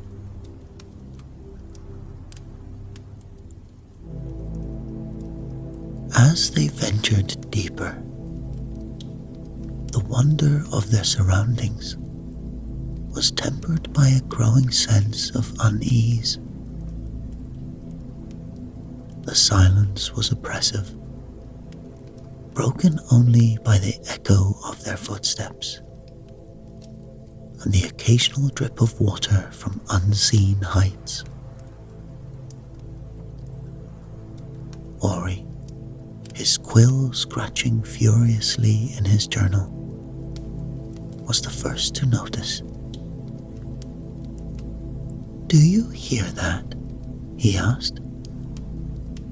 The others paused, straining their ears. At first, there was nothing. Then, so faint it might have been imagination, came a sound like distant whispers. Unintelligible, yet somehow urgent.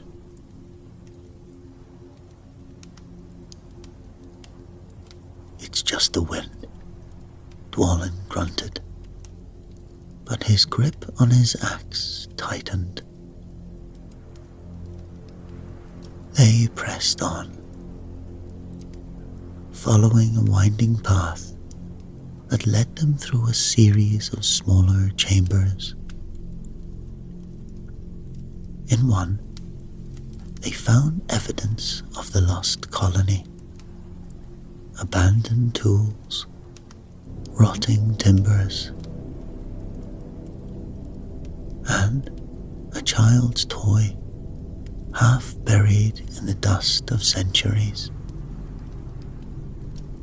As Thrain knelt to examine a curious marking on the floor, the torch in Nori's hand flickered violently.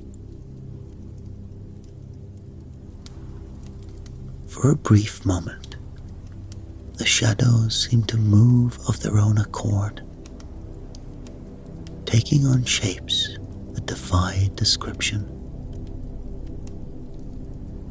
"Did you see?" Nori began, but a sharp gesture from Thrain silenced him. The whispers grew louder, now clearly audible. They came from everywhere and nowhere, speaking in a language none could understand, yet all felt drawn to. Baron, his face pale in the torchlight, pointed to a narrow passageway ahead. "The air, it's different here. Fresher, somehow." Thrain nodded. "That's our path, then. Whatever secrets the halls of endless night hold, I wager we'll find them there."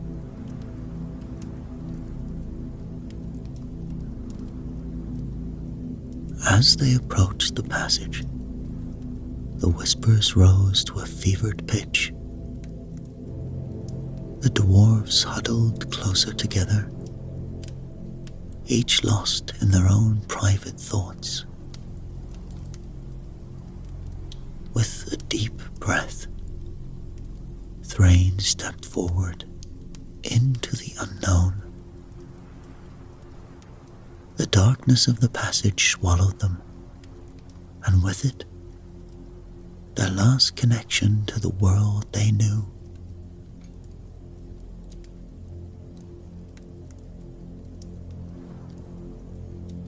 The narrow passage opened into a labyrinth of twisting corridors and vast chambers, even more disorientating than the last. Thrain's company soon lost all sense of direction. The very geometry of the halls seeming to shift around them. "We've passed this crystal formation thrice now," Nori Ori grumbled, his usual confidence shaken. Ori consulted his carefully drawn map, brow furrowed. Impossible. We've been descending steadily. Yet, as they rounded the next bend, they found themselves looking down at a cavern they traversed hours before. Baron clutched his head, groaning. The very rock betrays us. How long have we been down here? Time, too, it seems, was playing tricks on them. Torches burned for days without consuming fuel, while rations meant for weeks vanished in what felt like moments. Sleep came in fitful bursts, leaving them more exhausted than refreshed.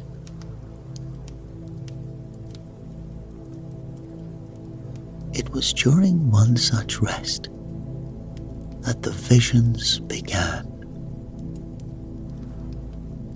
Dwalin bolted upright, axe in his hand. "Brother," he cried, reaching out to an empty space. The others watched in alarm as the warrior engaged in conversation with thin air, his face a mix of joy and disbelief. "Brother, how did you find us? You look young." But as quickly as it began, the vision faded away, leaving Dwalin shaken and confused.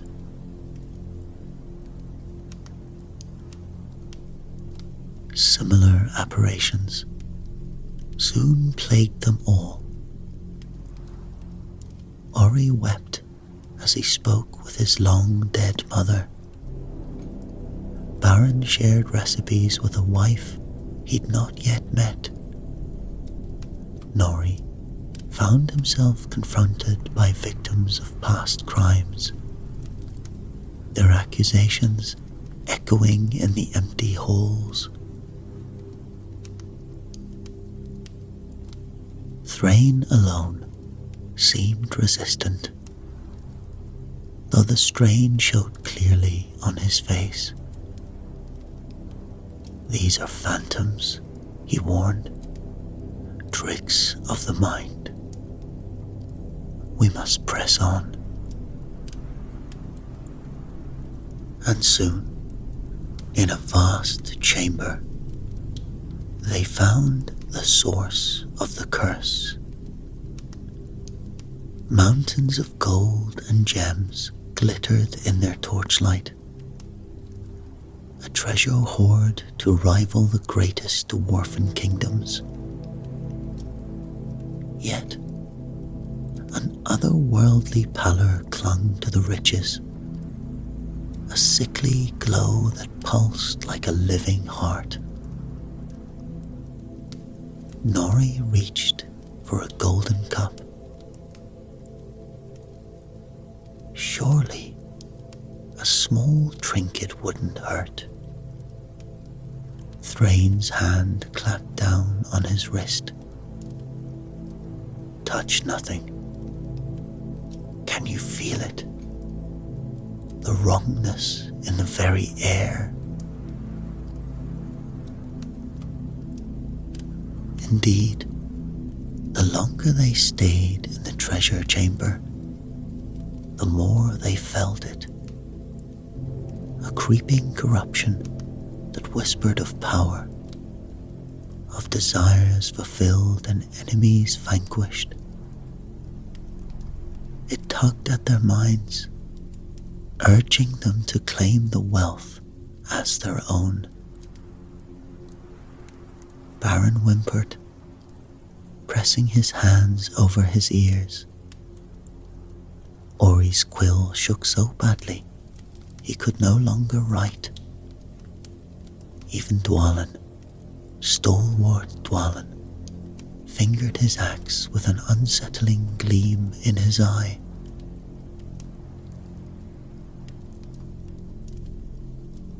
Thrain steeled himself against the influence. We must go, now. Whatever dwells in the deep here, this cursed horde is its snare. As they stumbled from the chamber, the whispers grew to a fever pitch, promising glory, revenge, and power beyond imagining. Each step away was a battle of will, the pull of the treasure nearly overwhelming. Only when they collapsed, gasping, in a barren corridor far from the horde, did the voices subside. The company looked at each other with new weariness, each wondering if the others could be trusted, if they themselves could be trusted. Thrain surveyed his haggard companions. They had discovered the halls of endless night, but the price might be higher than any of them had imagined. And somewhere in the depths below, something ancient and hungry stirred, awakened by their presence. In a small alcove, away from the cursed horde, Ori pored over the ancient texts he'd brought. His eyes widened as connections formed. Thrain, he called. I think I understand what happened here. The company gathered around as Ori explained. The miners had delved too deep, awakening something ancient. A fragment of Morgoth's malice, left behind from the elder days. Unable to destroy it, they made a terrible choice.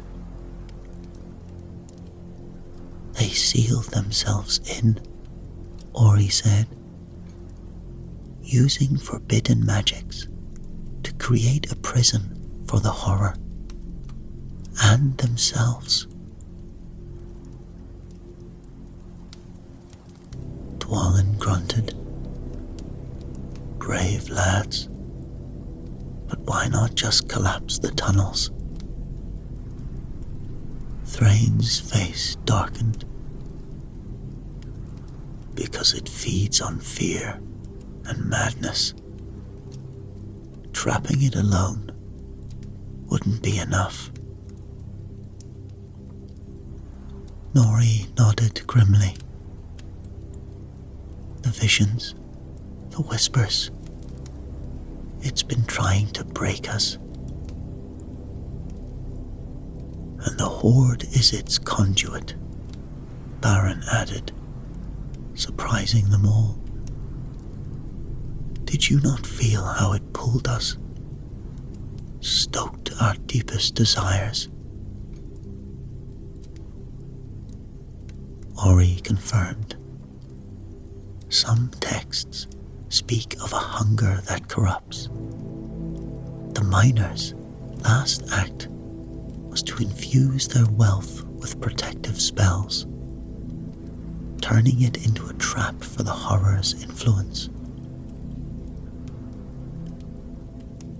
heavy silence fell over the group as they grasped the full magnitude of their situation.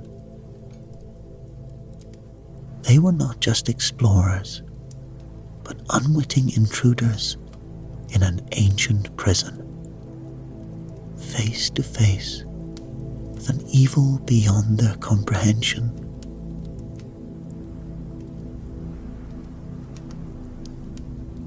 Thrain's jaw set with determination. We know our enemy now. The question is, what do we do about it? The company exchanged uneasy glances, but they decided to press on, hoping to find a way to end the ancient evil, or at least escape its influence.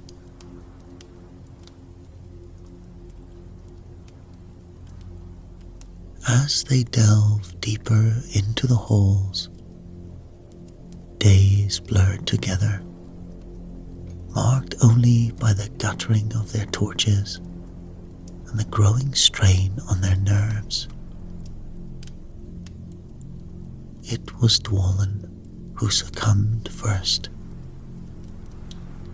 during an encounter with a twisted creature that might once have been a dwarf. A wild light entered his eyes.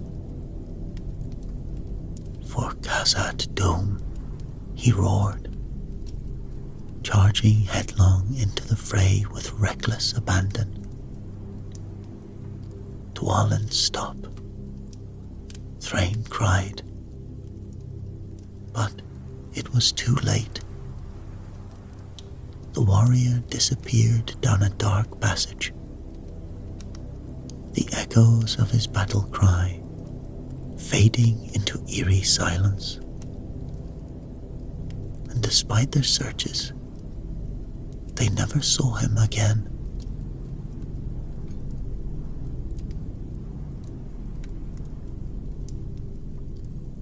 Ori's dedication to knowledge proved to be his undoing.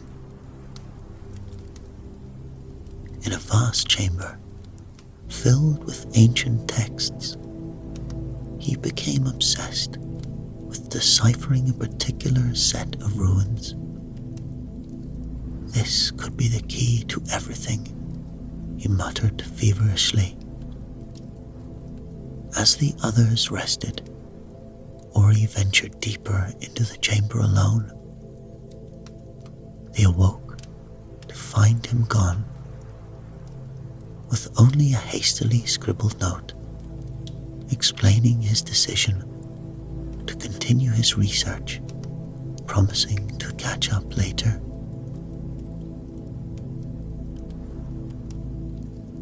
Baron's fate was sealed by a cruel trick.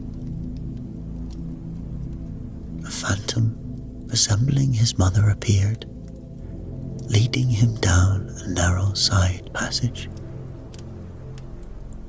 The others followed, calling for him to wait. But Baron's eagerness outpaced them. They heard a cry of dismay, followed by a rumbling collapse. When they reached the passage, they found it blocked by a fallen stone. Baron trapped on the other side.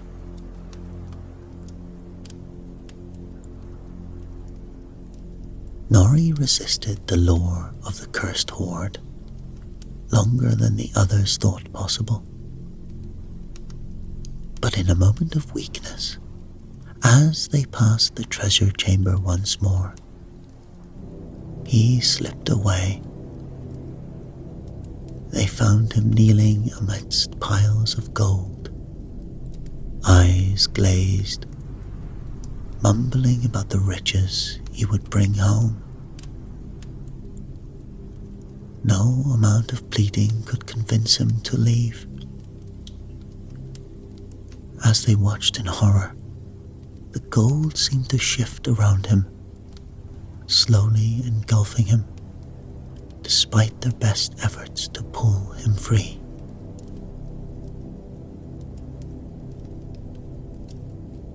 Thrain stood alone now, the last of his company, lost to the horrors of the deep. The weight of his failure pressed down on him, along with the realization that he now faced the ancient evil alone. Yet he pressed on, determined to find a way to save his friends and end the threat that lurked in the halls of endless night.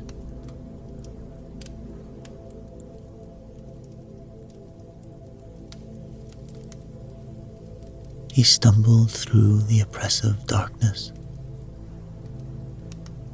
his mind fraying at the edges. In a vast circular chamber, Thrain collapsed to his knees. Perhaps, he murmured, this is where it ends. My quest, my line, everything. A chill wind swept through the chamber, extinguishing his torch. In the pitch blackness, Thrain heard the scrape of metal on stone, the rustle of ancient armor. His heart pounded in his chest as a ghostly blue light began to illuminate the room. Spectral figures materialized around him. Dwarves in archaic armor, their faces stern and their eyes burning with an otherworldly fire. They advanced on Thrain, weapons raised. So this is how it ends, Thrain thought. He struggled to his feet, determined to meet his doom standing. Have you come to guide me to the halls of our fathers? He asked, his voice steadier than ever. The ghosts encircled him, their weapons poised to strike. Thrain closed his eyes, ready for the final blow. But it never came. Not yet, son of Durin, a deep voice rumbled. Your task is not finished. Thrain's eyes snapped open. The hostile postures of the spirits had melted away, replaced by expressions of grave concern. We are not your end, Thrain, another spirit said, but perhaps your salvation and ours.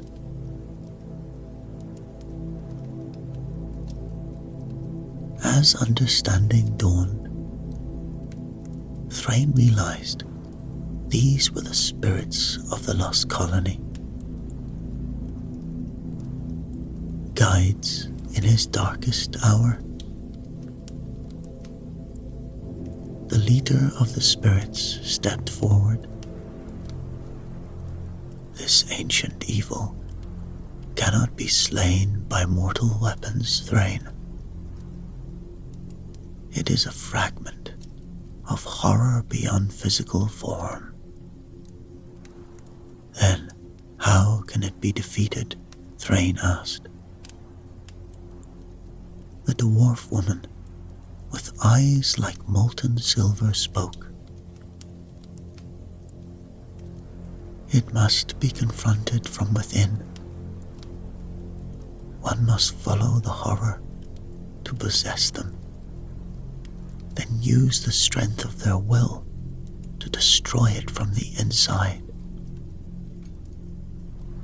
Thrain's blood ran cold as he grasped the implications. You mean, the first spirit nodded gravely. Yes, to defeat it, you must allow it into your very being. Only by facing it within yourself can you hope to overcome it.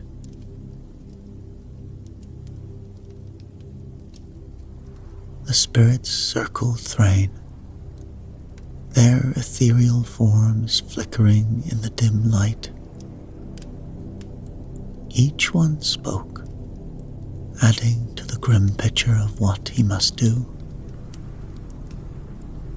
The ancient evil will fight you, growled a broad-shouldered spirit. It will use your memories, your fears, your deepest shames against you. A wizened dwarf woman nodded. You must be prepared to face your worst moments, relive the darkest parts of yourself. And if I falter, Thrain asked. The leader's eyes met his, filled with both compassion and steel. Then all will be lost. The evil will consume you, adding your strength to its own. It will break free, and the suffering of these halls will spread across all of Middle-earth. Thrain swallowed hard. The weight of his task settling on his shoulders like a mountain. How will I know if I succeeded? A young dwarf spirit stepped forward, hope shining in his translucent eyes. If you prevail, the cursed horde will lose its taint. The whispers will fade, and we will finally be free to join our ancestors in the halls of waiting.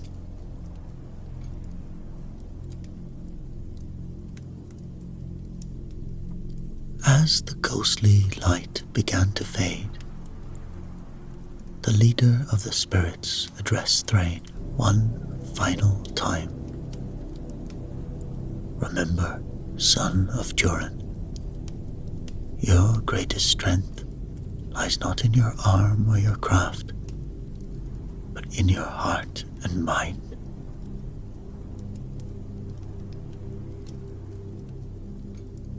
Alone once more, but no longer lost, Thrain set off towards the heart of the halls.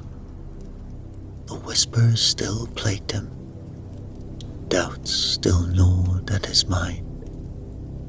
But he now had understanding and a terrible purpose. Soon, Thrain stood at the threshold of a vast chamber, the heart of the halls of endless night. The cursed horde glittered malevolently, pulsing with an otherworldly light. At its center, something stirred. At first, it seemed like a writhing mass of shadows, formless and chaotic. But as Thrain watched, it began to take shape,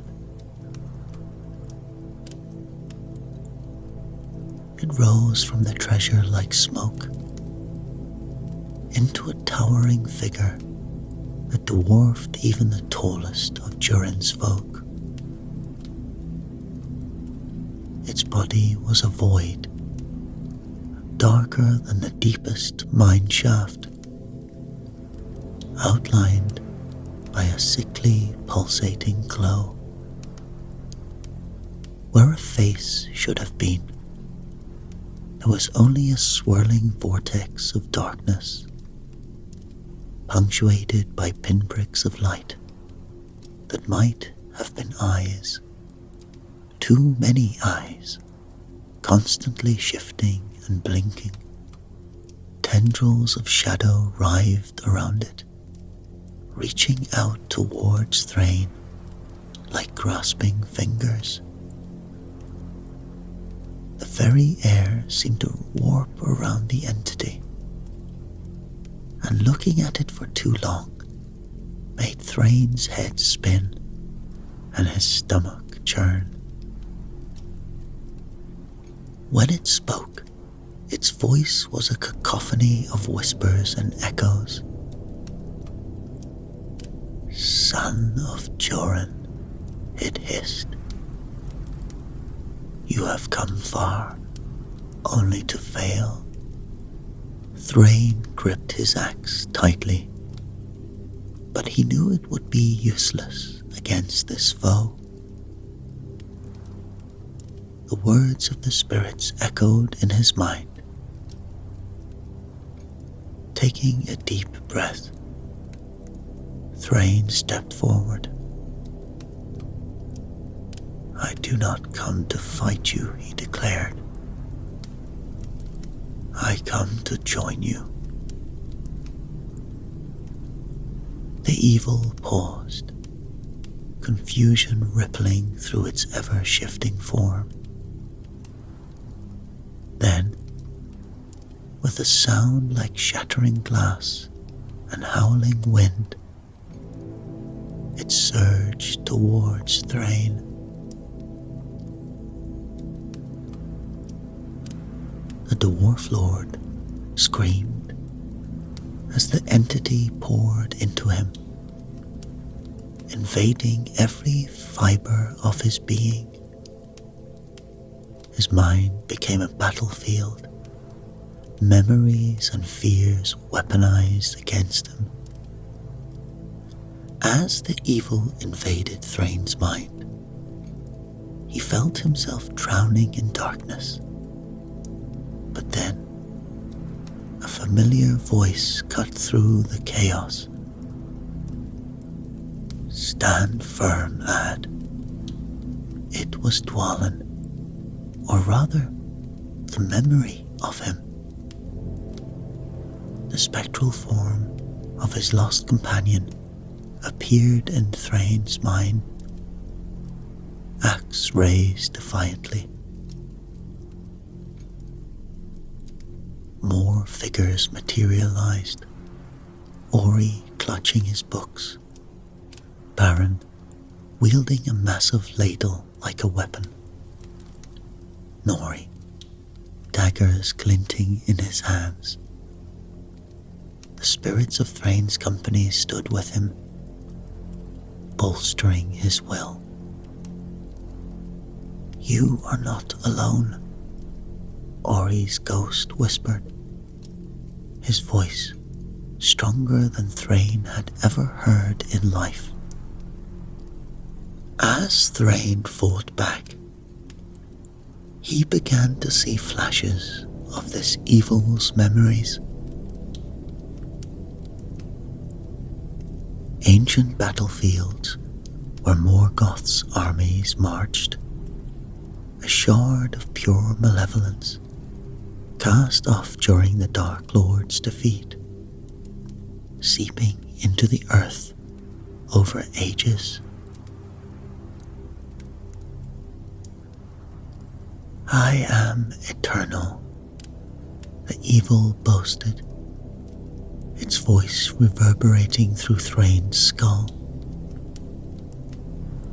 "I am the shadow that lingers, the hunger that never dies. Your kind unleashed me, and now you will serve as my vessel to cover all of Middle-earth in darkness. But Thrain clung to memories of laughter, of the warmth in the forge, of the unbreakable spirit of his people.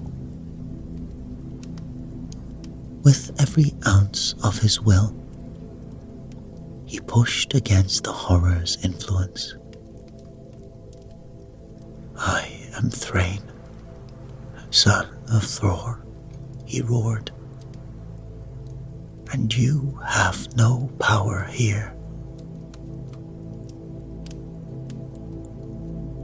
The spirits of the ancient dwarfs joined the battle, their ethereal forms surrounding Thrain, lending him their strength. Together, they fought against the encroaching darkness.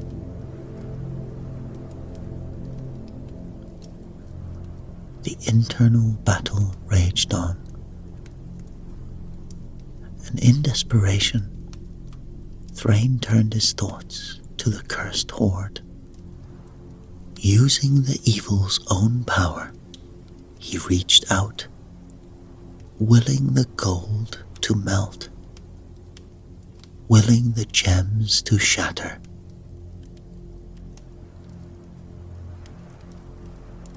The chamber shook as the horde began to destroy itself. The evil shrieked, its connection to the physical world weakening. Thrain seized his moment, mustering every last bit of his strength to expel the entity from his body.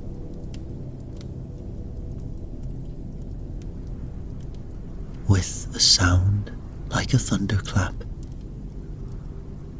the evil was torn free. It dissipated into mist, its final scream echoing through the collapsing halls. This is not the end, it wailed. Darkness will always return.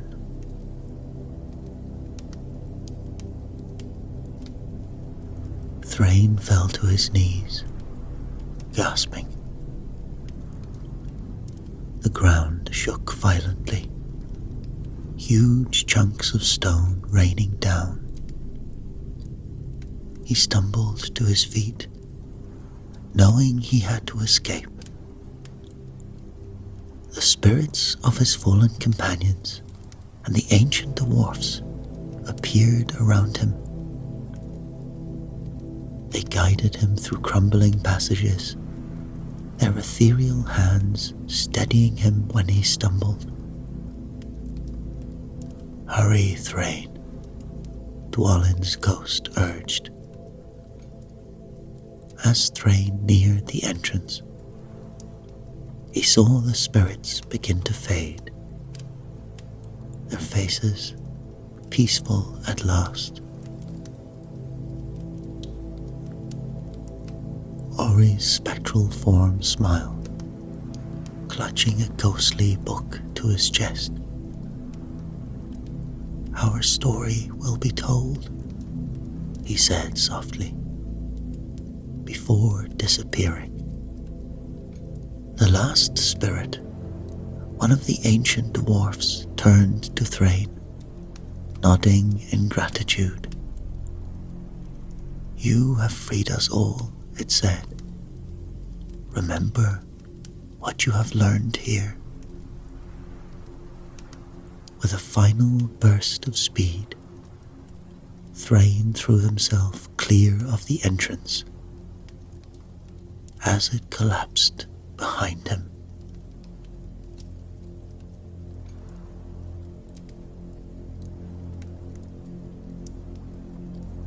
He lay on the rocky ground outside, breathing heavily. he was changed. New lines etched into his face, hair streaked with white, but in his eyes burned a fierce light of triumph and wisdom, hard won. He made his way back to Ered Luin, his tale almost beyond belief. Yet the changes in him were undeniable, and soon the story of Thrain's quest into the halls of endless night spread throughout the dwarven kingdoms. Some dismissed it as fancy, but many recognized the ring of truth in Thrain's words.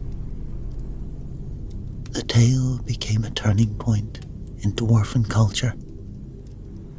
It seemed as a warning against unchecked greed and the dangers of delving too deep. But it was also celebrated in the spirit of Durin's folk, their ability to face the darkest of evils and emerge victorious. In years to come, young dwarfs would gather around the fires to hear the saga of Thrain, a dwarf who ventured into darkness and returned with light.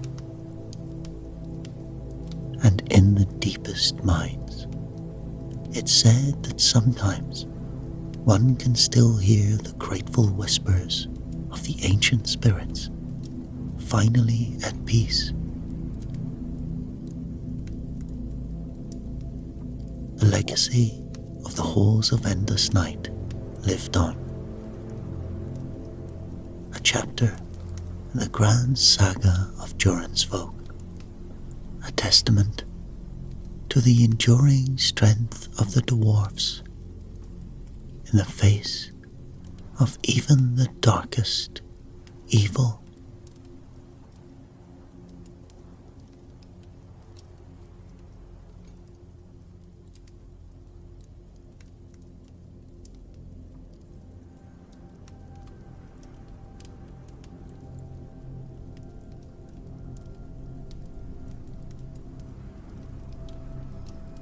Tom Bombadil woke with a start, his bright blue eyes snapping open in the darkness. Something was wrong. The usual nighttime melody of the old forest, the soft hooting of owls, the rustle of leaves, the babbling of the nearby stream, had fallen silent. He sat up, his long beard tangled from restless sleep, and cocked his head to listen. There it was again, a whisper so faint it might have been mistaken for the wind if Tom didn't know better.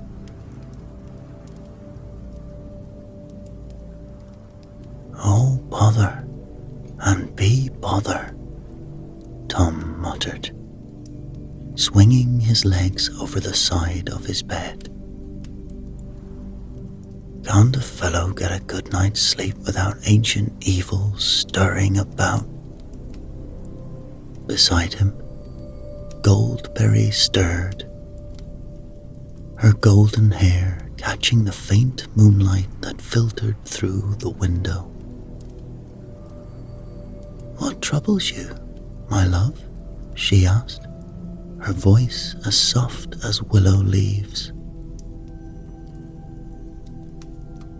"The forest, my dear," Tom replied, pulling on his bright yellow boots. "It's restless tonight. The whisper grows bold." Goldberry sat up, concern etching her fair features. Again? But you've been singing all day and night for weeks now. Surely it must be contained. Tom shook his head, a rare frown creasing his usually merry face. Evil doesn't rest, my river daughter. And so, neither can old Tom. He stood, stretching his arms wide, as if to embrace the very air around him. Then, with a wink to his beloved, he was out the door and into the night.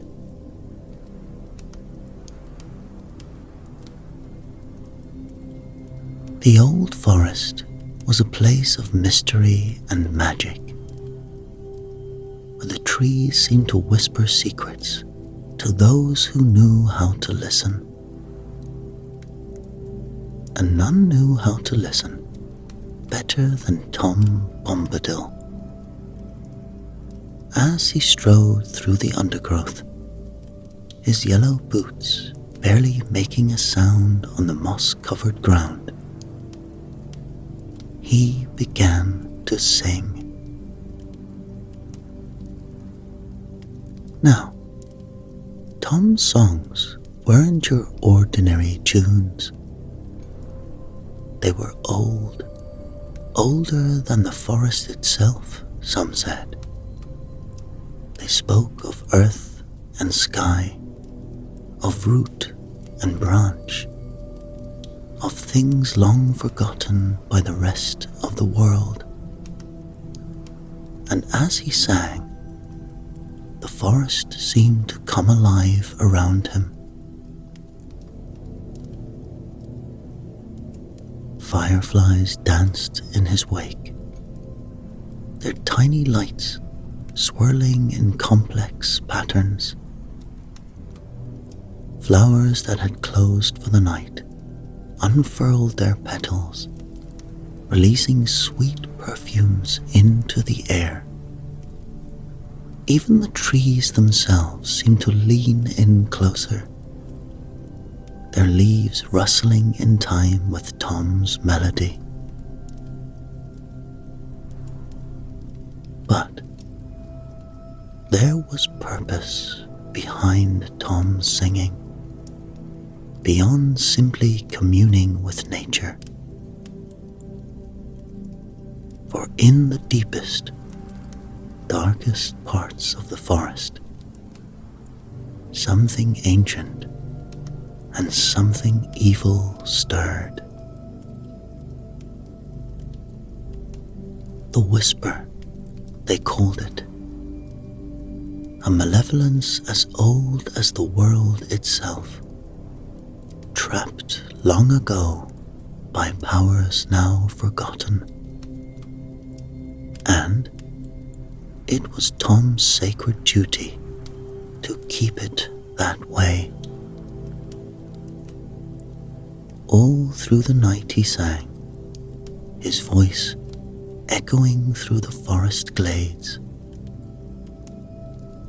As the first light of dawn began to paint the eastern sky, Tom's voice grew hoarse, his steps less sprightly, but still he sang on, for he knew the price of silence.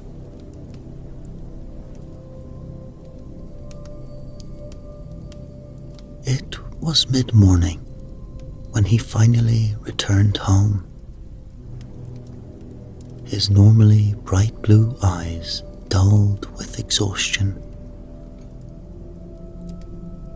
Goldberry met him at the door, a steaming mug of herbal tea in her hands. "My love," she said softly, pressing the warm mug into his trembling hands. You push yourself too hard. You must rest. Tom managed a weak smile, taking a sip of the restorative brew. Rest is a luxury old Tom can ill afford, my dear.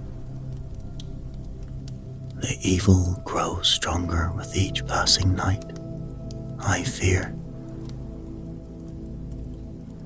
But whatever Tom feared went unsaid, for at that very moment his knees buckled. Goldberry caught him, her strength belying her slender frame. Enough, she said firmly, helping him to their bed. You'll do the forest no good if you work yourself to death. Rest now, my love. The forest will hold for a few hours.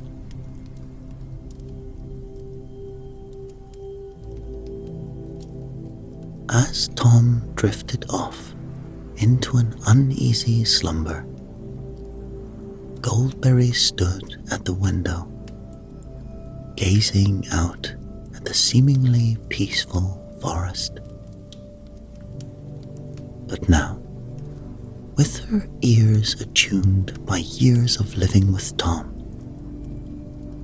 she too could hear it. A faint, malevolent whisper, carried on the breeze. The old forest harbored many secrets, but none so terrible as the one Tom Bombadil kept at bay with his endless songs. And as the sun climbed higher in the sky,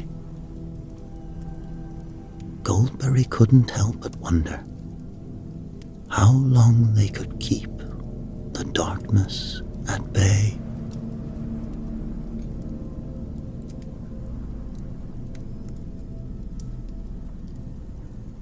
As the sun began its descent towards the western horizon, painting the skies in hues of orange and pink, 3 figures entered the shadowy eaves of the old forest.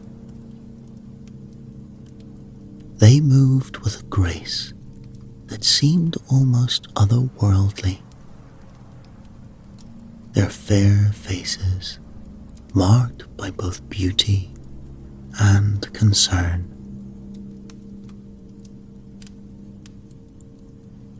These were no ordinary travelers, mind you. They were elves, those ancient and wise folk. Ninimil, their leader, walked at the fore, her silver hair gleaming in the fading light. Behind her strode Phelan, the warrior, his hand never far from the hilt of his sword. And, bringing up the rear, was Ellen Way, the healer, her eyes darting to and fro, taking in every leaf and twig, as if they might hold the secret she sought. Are you certain this is wise, Ninimil?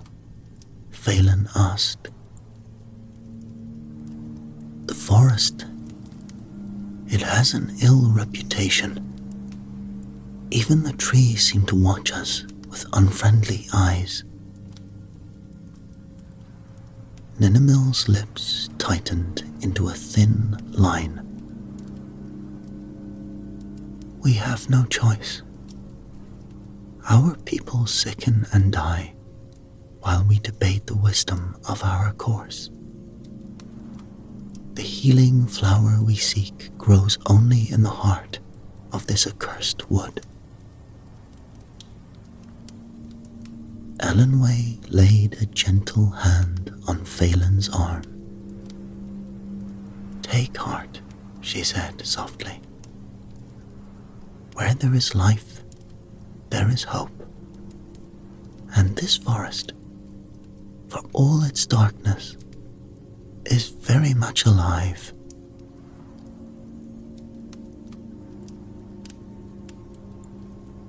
As the elves ventured deeper into the forest, the trees seemed to press in closer, their branches intertwining overhead to blot out what little remained of the daylight. The very air grew thick and heavy, as if the forest itself resented their intrusion. But they were not the only ones who had noticed the new arrivals. Deep in the heart of the wood, where the shadows ran deepest, something stirred. A whisper, faint as a dying breath, rippled through the undergrowth. It sensed the elves, their light a beacon in the darkness, and it hungered.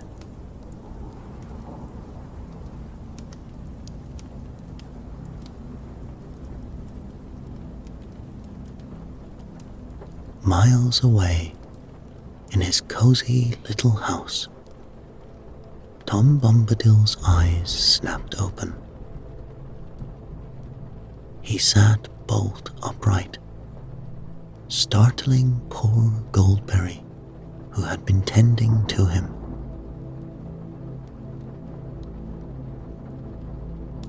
"Tom, what is it?" she asked, alarm clear in her voice. Tom's bright blue eyes were wide, seeing something far beyond the walls of their home.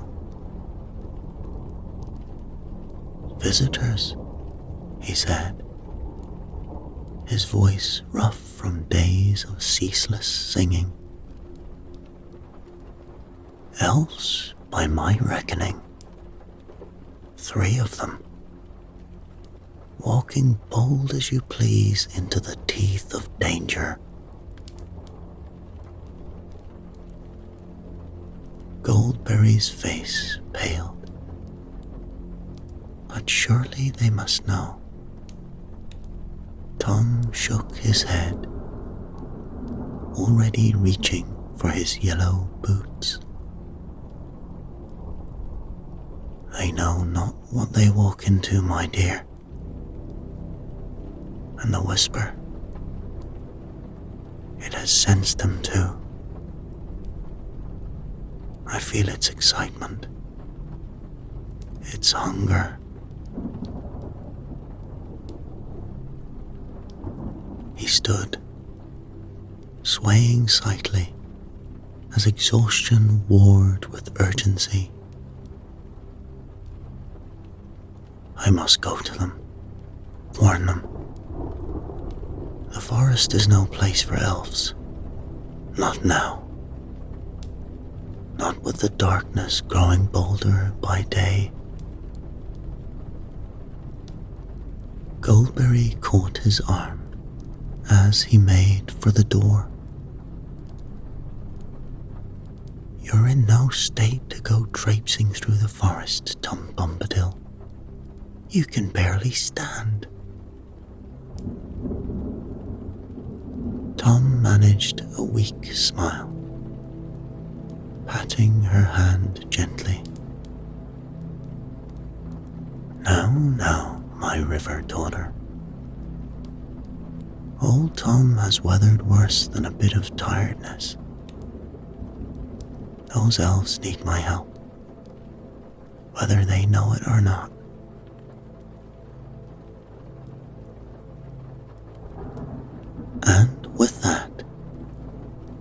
he was out the door and into the gathering gloom.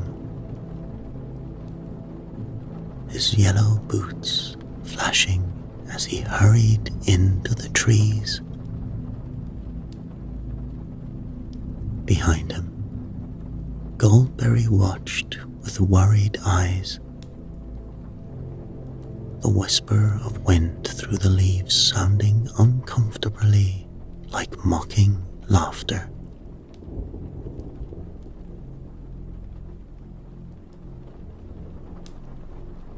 And now, two forces raced through the darkness. Tom Bombadil, keeper of ancient secrets, and the insidious whisper, ever hungry for new victims. And caught between them, unaware of the danger that stalked their every step, three elves continued their desperate quest. The fate of their people hanging in the balance. The old forest had never seemed more perilous, nor the outcome more uncertain. For in this dark wood, even the wisest could lose their way,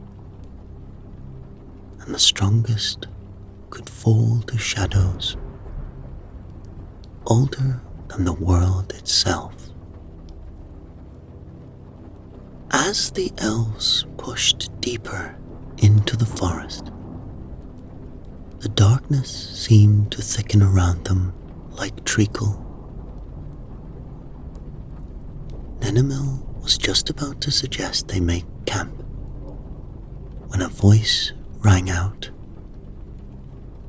clear as a bell and merry as a spring morning. Hey dole, merry dole, ring a dong dillo. The elves whirled, weapons half drawn, to find themselves face to face with the strangest fellow they'd ever laid eyes on. He was short and stout, with a beard as tangled as brambles, and a hat adorned with a jaunty feather that seemed to defy the gloom. Well now, the strange man said, his bright blue eyes twinkling, what have we here? Three elves, far from home and deeper in trouble than they know. Tom Bombadil's my name, and you do well to heed my warning. This forest is no place for fair folk, not tonight, or any night.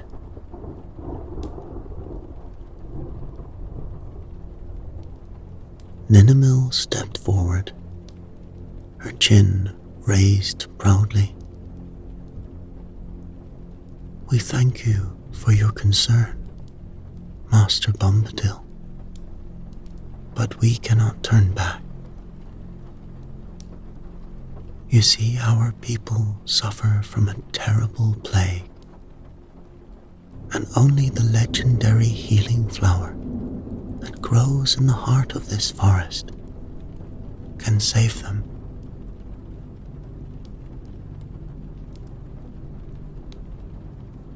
Tom's face grew serious, the merry twinkle fading from his eyes. Ah me, oh my, a noble quest indeed, but one that may cost you more than you're willing to pay. For you see, my friends, we are not alone in these woods. There are older and darker things than elves afoot tonight. As if to punctuate his words, a cold wind whipped through the trees, carrying with it a whisper that sent shivers down even Phelan's spine.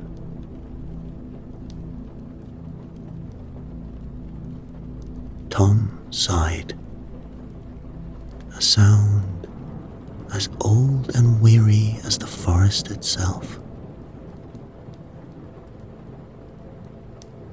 But I see the determination in your eyes. Very well. Old Tom will guide you to the flowers you seek, though it grieves me to do so. But heed my words. Stay close and be prepared to learn. For only through the ancient songs can we hope to keep the whisper at bay. Ninimil's eyes narrowed. Songs? Where to defend ourselves with music? But surely you jest, Master Bombadil. Tom fixed her with a gaze that seemed to pierce right through to her soul. No jest, little elf. There is more power in a true song than in all the swords in Elvendom. The evil that dwells here is ancient and crafty, growing stronger by the day. He paused, plucking a leaf from a nearby tree. You see, every plant, every tree in this forest has a spirit. And if you listen long enough, if you take in their essence over many years, nay, centuries, they'll teach you their songs. Songs of healing, songs of protection, songs to drive back the darkness. Ellen Way listened with rapt attention, her healer's heart thrilling at the knowledge. Phelan too seemed very intrigued, his warrior's instincts recognizing the potential power in Tom's words.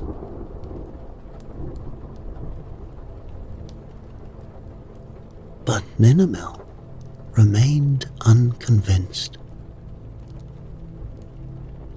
Forgive me, Master Bombadil, but this sounds like nothing more than children's stories. How can we trust our lives to such fanciful notions?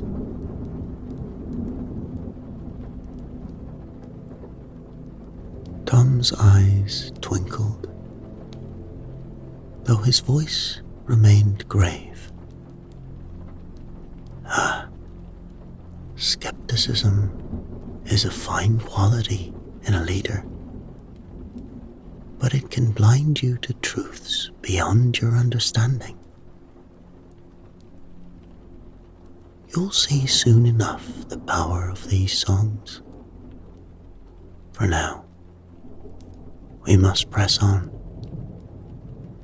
The flowers you seek lie ahead, but so too does great danger.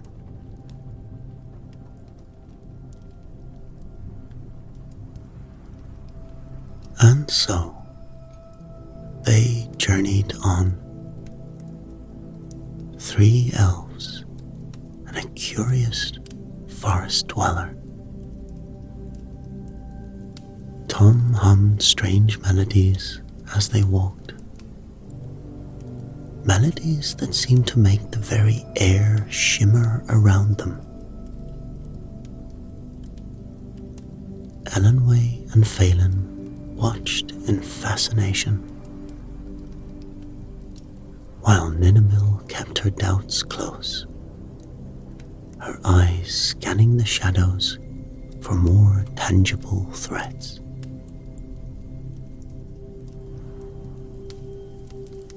But even as they traveled, the whisper grew even stronger, biding its time, waiting for a moment of weakness to strike. And Tom knew with a certainty that weighed heavy on his heart that before their quest was done, the elves would have to learn the true power of his songs, or face a darkness older than the world itself.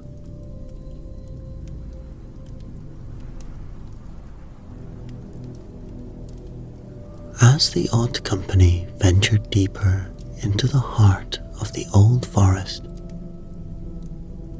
the trees seemed to press in closer, their gnarled branches reaching out like grasping fingers. The air grew thick and heavy, laden with the scent of decay and something far more sinister. Tom led the way, his yellow boots flashing in the gloom, his voice raised in a constant stream of seemingly nonsensical songs. But with each verse, each lilting melody, the oppressive atmosphere seemed to lift, if only for a moment. It was on the 3rd hour of their journey that they first heard it.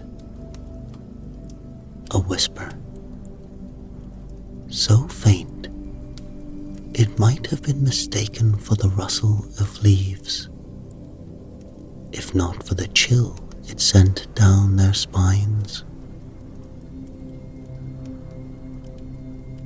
"Did you hear that?" Phelan asked, his hand moving to his sword hilt.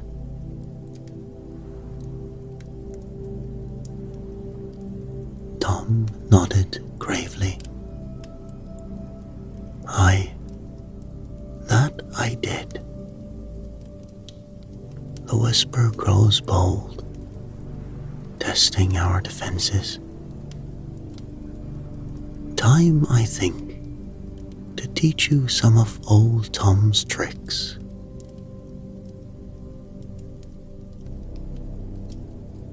He gathered the elves in a small clearing, sitting them down on moss-covered logs. "Now, my friends, listen close. The songs I'm about to teach you are older than the oldest elf, older than this very forest itself. They're the songs of the earth, of root and branch, of stone and stream." Tom began to hum, a low, melodious sound that seemed to resonate with the very ground beneath their feet. As the elves watched in amazement, flowers began to bloom around them, unfurling their petals as if in greeting. "You see," Tom said, his eyes twinkling. "The plants, they listen, they remember, and if you learn their songs, they'll protect you as their own."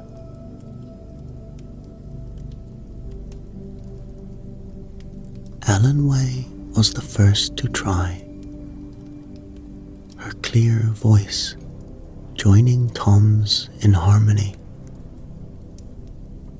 To her delight, a nearby sapling seemed to lean towards her, its leaves rustling in a non-existent breeze.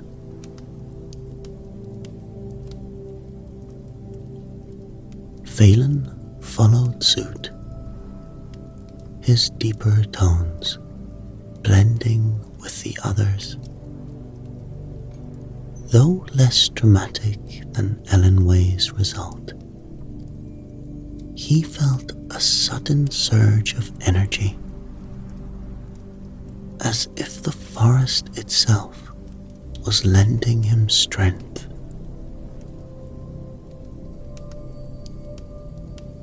But Ninamil stood apart, her arms crossed, a frown creasing her fair brow.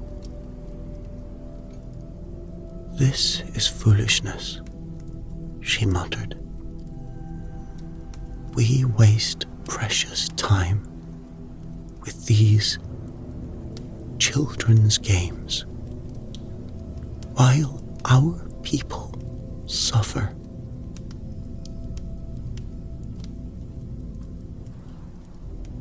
Tom turned to her, his usually merry face serious. "No game this, Lady Elf. These songs may well be the difference between life and death in the days to come. I urge you to open your heart and listen." But Ninamil turned away, her skepticism a wall between her and Tom's teachings. And in the shadows of her doubt, something stirred, a whisper growing ever louder in her mind.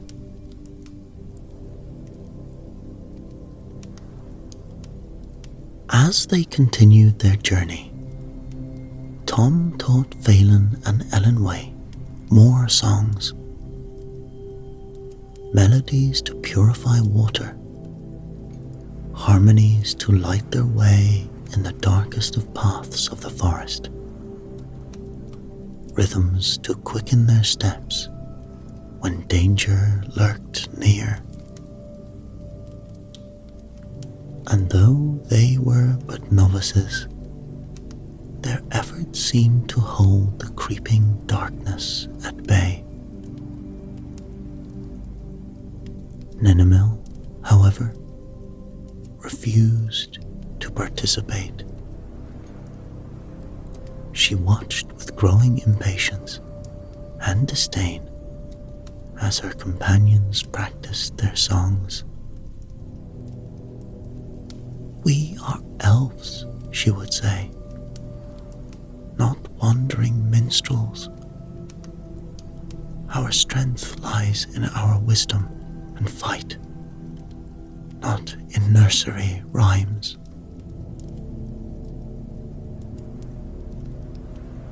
But with each passing hour, as Phelan and Ellenway grew more attuned to the forest's rhythms, Ninamil seemed to drift further apart. Dark circles formed under her eyes, and more than once her companions caught her muttering to herself, as if in conversation with some unseen entity.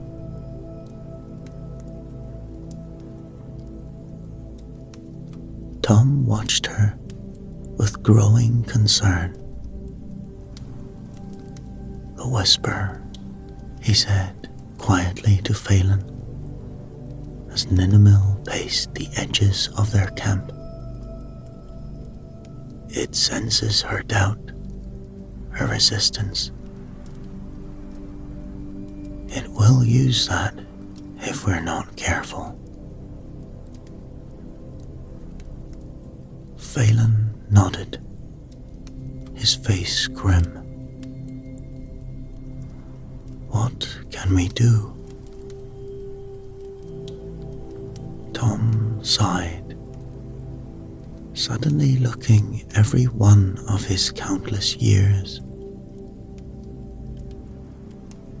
"We can only hope she sees the truth before it's too late. For in this forest, a closed mind can be as deadly as any blade."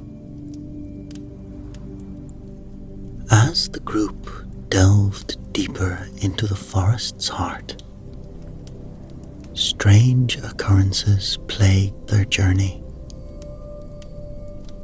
Shadows seemed to move of their own accord, and more than once they found their path inexplicably altered, leading them in circles. Ninimil's behavior grew increasingly erratic. She would start at unseen movements, her eyes darting to and fro. Phelan and Ellenway, protected by their newly learned songs, watched their leader with growing concern.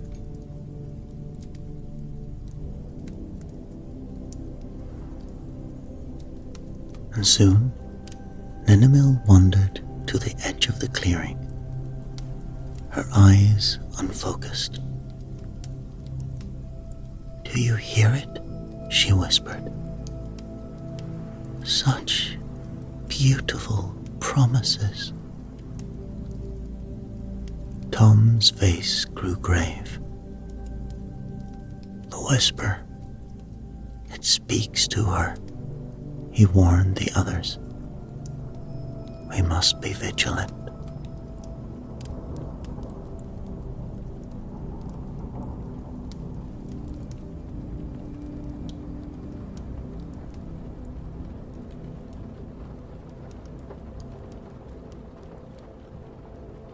The tension within the group mounted with each passing minute. Phelan and Ellenway tried to reach out to Ninamil, but she rebuffed their efforts, growing ever more isolated. It was on the 5th hour of their journey that everything came to a head. As they approached a particularly dark thicket, Ninamil suddenly whirled on her companions, her eyes blazing with an unnatural light. "Fools," she cried, her voice distorted. "You've led us to our doom with your silly songs and blind trust." Before anyone could react, Ninamil raised her hands, and to their horror, tendrils of darkness shot forth, wrapping around Phelan and Ellenway. Ninamil, stop this, Phelan gasped, struggling against the shadowy bonds. This isn't you. But their leader was beyond reason.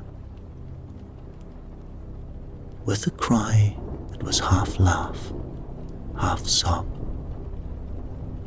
she unleashed a barrage of dark energy at her former friends.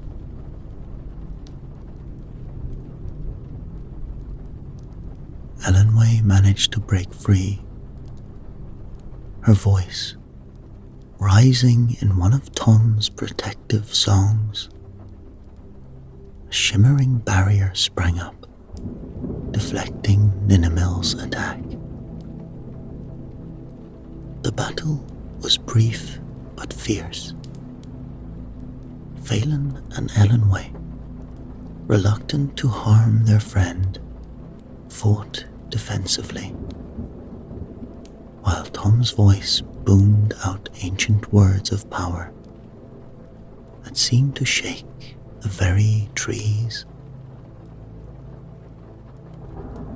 But Ninamil was beyond reach. With a final anguished cry, she turned and fled into the depths of the forest, the darkness swallowing her whole.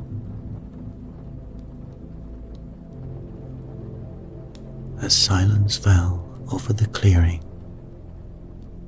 Tom turned to the shaken elves. "I'm sorry, my friends," he said. "The darkness has consumed her. The Ninamil you knew is now gone." Phelan and Elenway stood in stunned silence. The quest to save their people had cost them their leader, and the dark heart of the old forest had claimed another victim. And as they pressed on, a strange scent filled the air. "Smoke," Phelan said grimly. They quickened their pace, dread growing with each step. Soon they burst into a large clearing and gasped. The legendary healing flowers, their last hope, were ablaze. Amidst the inferno stood Ninamil, her eyes glowing with a malevolent power. "Too late," she cackled, her voice no longer her own. "Your precious cure is ash." Tom's face hardened. "So be it," he said, and he began to sing. The battle erupted with furious intensity. Tom called upon the very essence of the forest. Roots erupted from the ground. Branches lashed out like whips. Phelan's blade flashed, cutting through tendrils of darkness. Elenway's voice rose in healing harmonies, bolstering her companions and soothing the burning plants. But the whisper, using Ninimil as its vessel, was formidable. Darkness poured from her hands, corrupting everything it touched. Trees that stood for millennia groaned and twisted, turning against the defenders. For a moment, it seemed the whisper would triumph. Tom stumbled, his song faltering. Phelan was driven to his knees, and Elenway's barrier of light began to flicker. Then, just as all hope seemed lost, Tom straightened. His blue eyes blazed with an inner light, and when he spoke, it was with the voice of the old forest itself. "Enough," he boomed, and the very air trembled. Animals poured from the woods. Birds, deer, even the grumbling old badgers. They rallied around Tom, lending him their strength. His song swelled, becoming a symphony of nature's might. And the tide turned.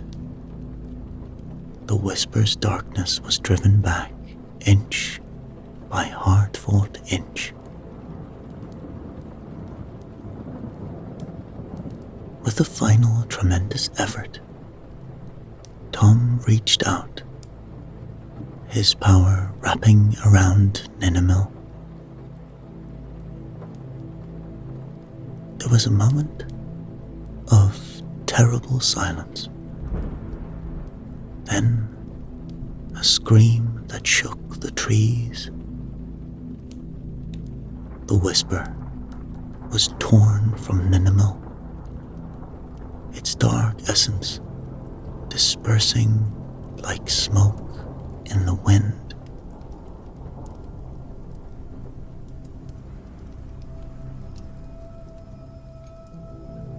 But the victory was bittersweet.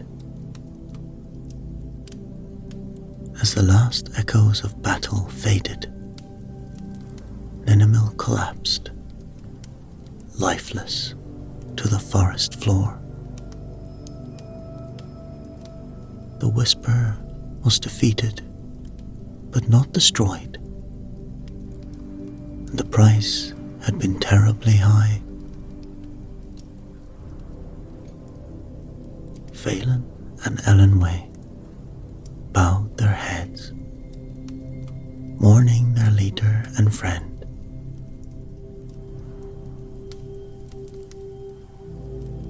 The once lush grove was now a charred wasteland, wisps of smoke still curling from blackened stumps. And in the center of it all lay Ninimil, her form still and lifeless. Phelan knelt beside his fallen leader, his hand trembling as he reached out to close her eyes. "It can't end like this," he murmured. "All our hopes, our people's last chance gone." Elenway stood a few paces away, her gaze sweeping over the ruined grove. "The healing flowers," she whispered. "They're all destroyed. we failed, utterly and completely.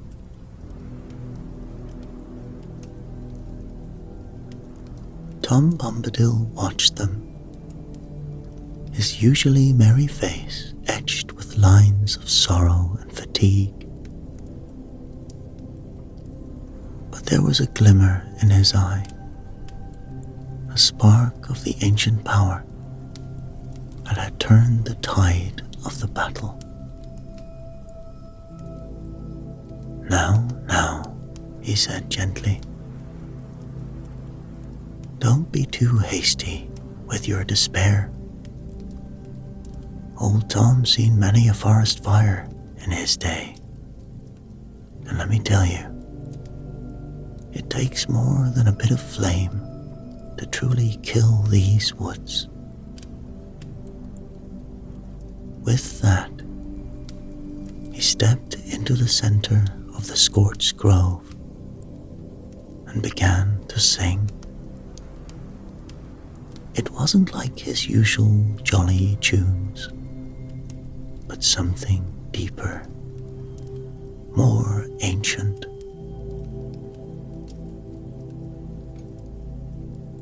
As his voice rose and fell, a miraculous transformation began.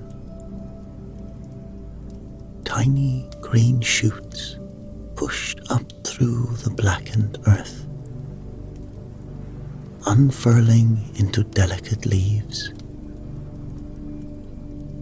Buds appeared and bloomed in a matter of moments, revealing the luminous petals of the legendary healing flowers. Phelan and Ellenway watched in awe as life returned to the grove. Hope kindled in their hearts, and they turned to Tom with expressions of wonder and gratitude. The flowers, Ellenway breathed. You've restored them, Tom. You're truly a marvel. But their joy was short-lived, as their gazes fell once more upon Ninimil's still form. Phelan's face lit up with sudden hope. Tom, he said urgently, if you can bring the flowers back to life, surely you can do the same for Ninimil. Tom's face grew solemn as he approached the fallen elf. He knelt beside her, placing a gnarled hand on her brow. For a long moment, he was silent, his eyes closed in concentration. When he finally looked up at the expectant elves, his expression was heavy with sorrow. I'm sorry, my friends, he said softly. There are limits to even old Tom's power. Ninimil is beyond our reach now.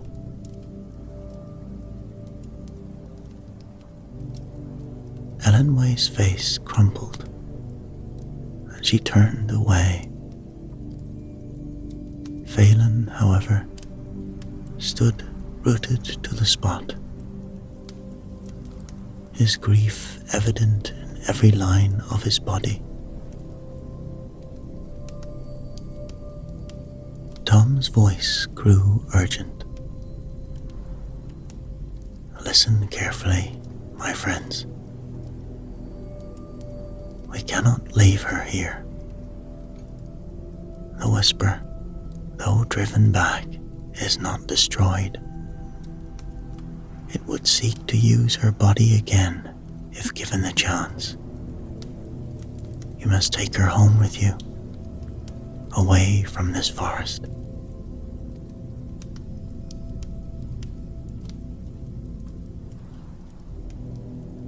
The elves stood in stunned silence,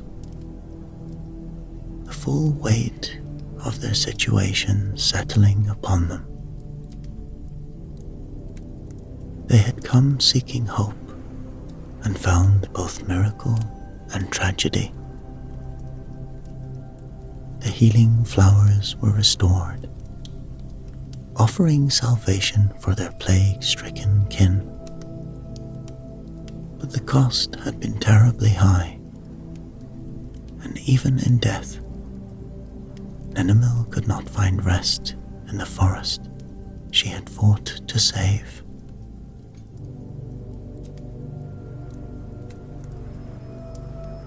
As the first light of dawn began to filter through the trees, Tom gently urged them to prepare for their journey.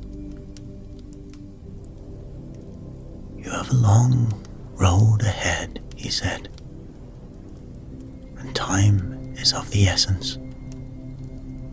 Your people need these flowers, and Ninimil, well, she deserves her rest, far from the shadows that claimed her." With heavy hearts, Phelan and Ellenway gathered the precious healing flowers. Then, with utmost care and reverence, they lifted Ninimil's body between them.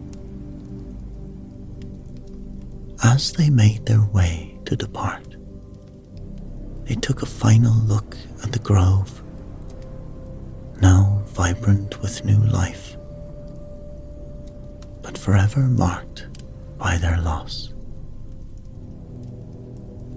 "We'll never forget what happened here," Ellenway said softly. "The darkness and the light."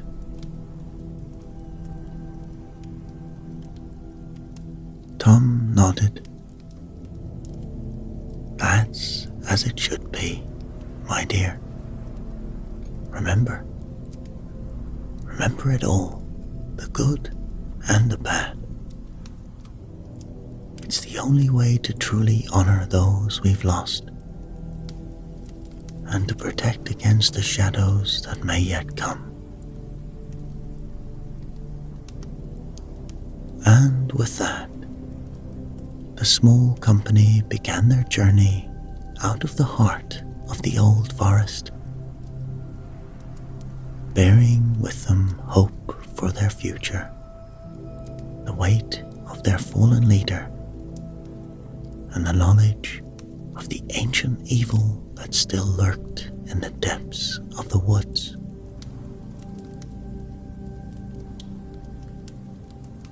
Tom Bombadil trudged home as twilight painted the sky.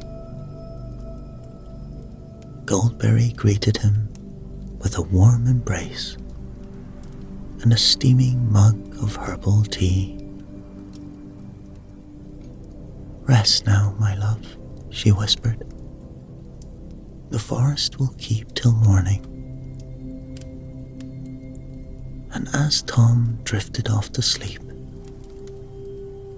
he sensed the whisper, fainter now after its defeat.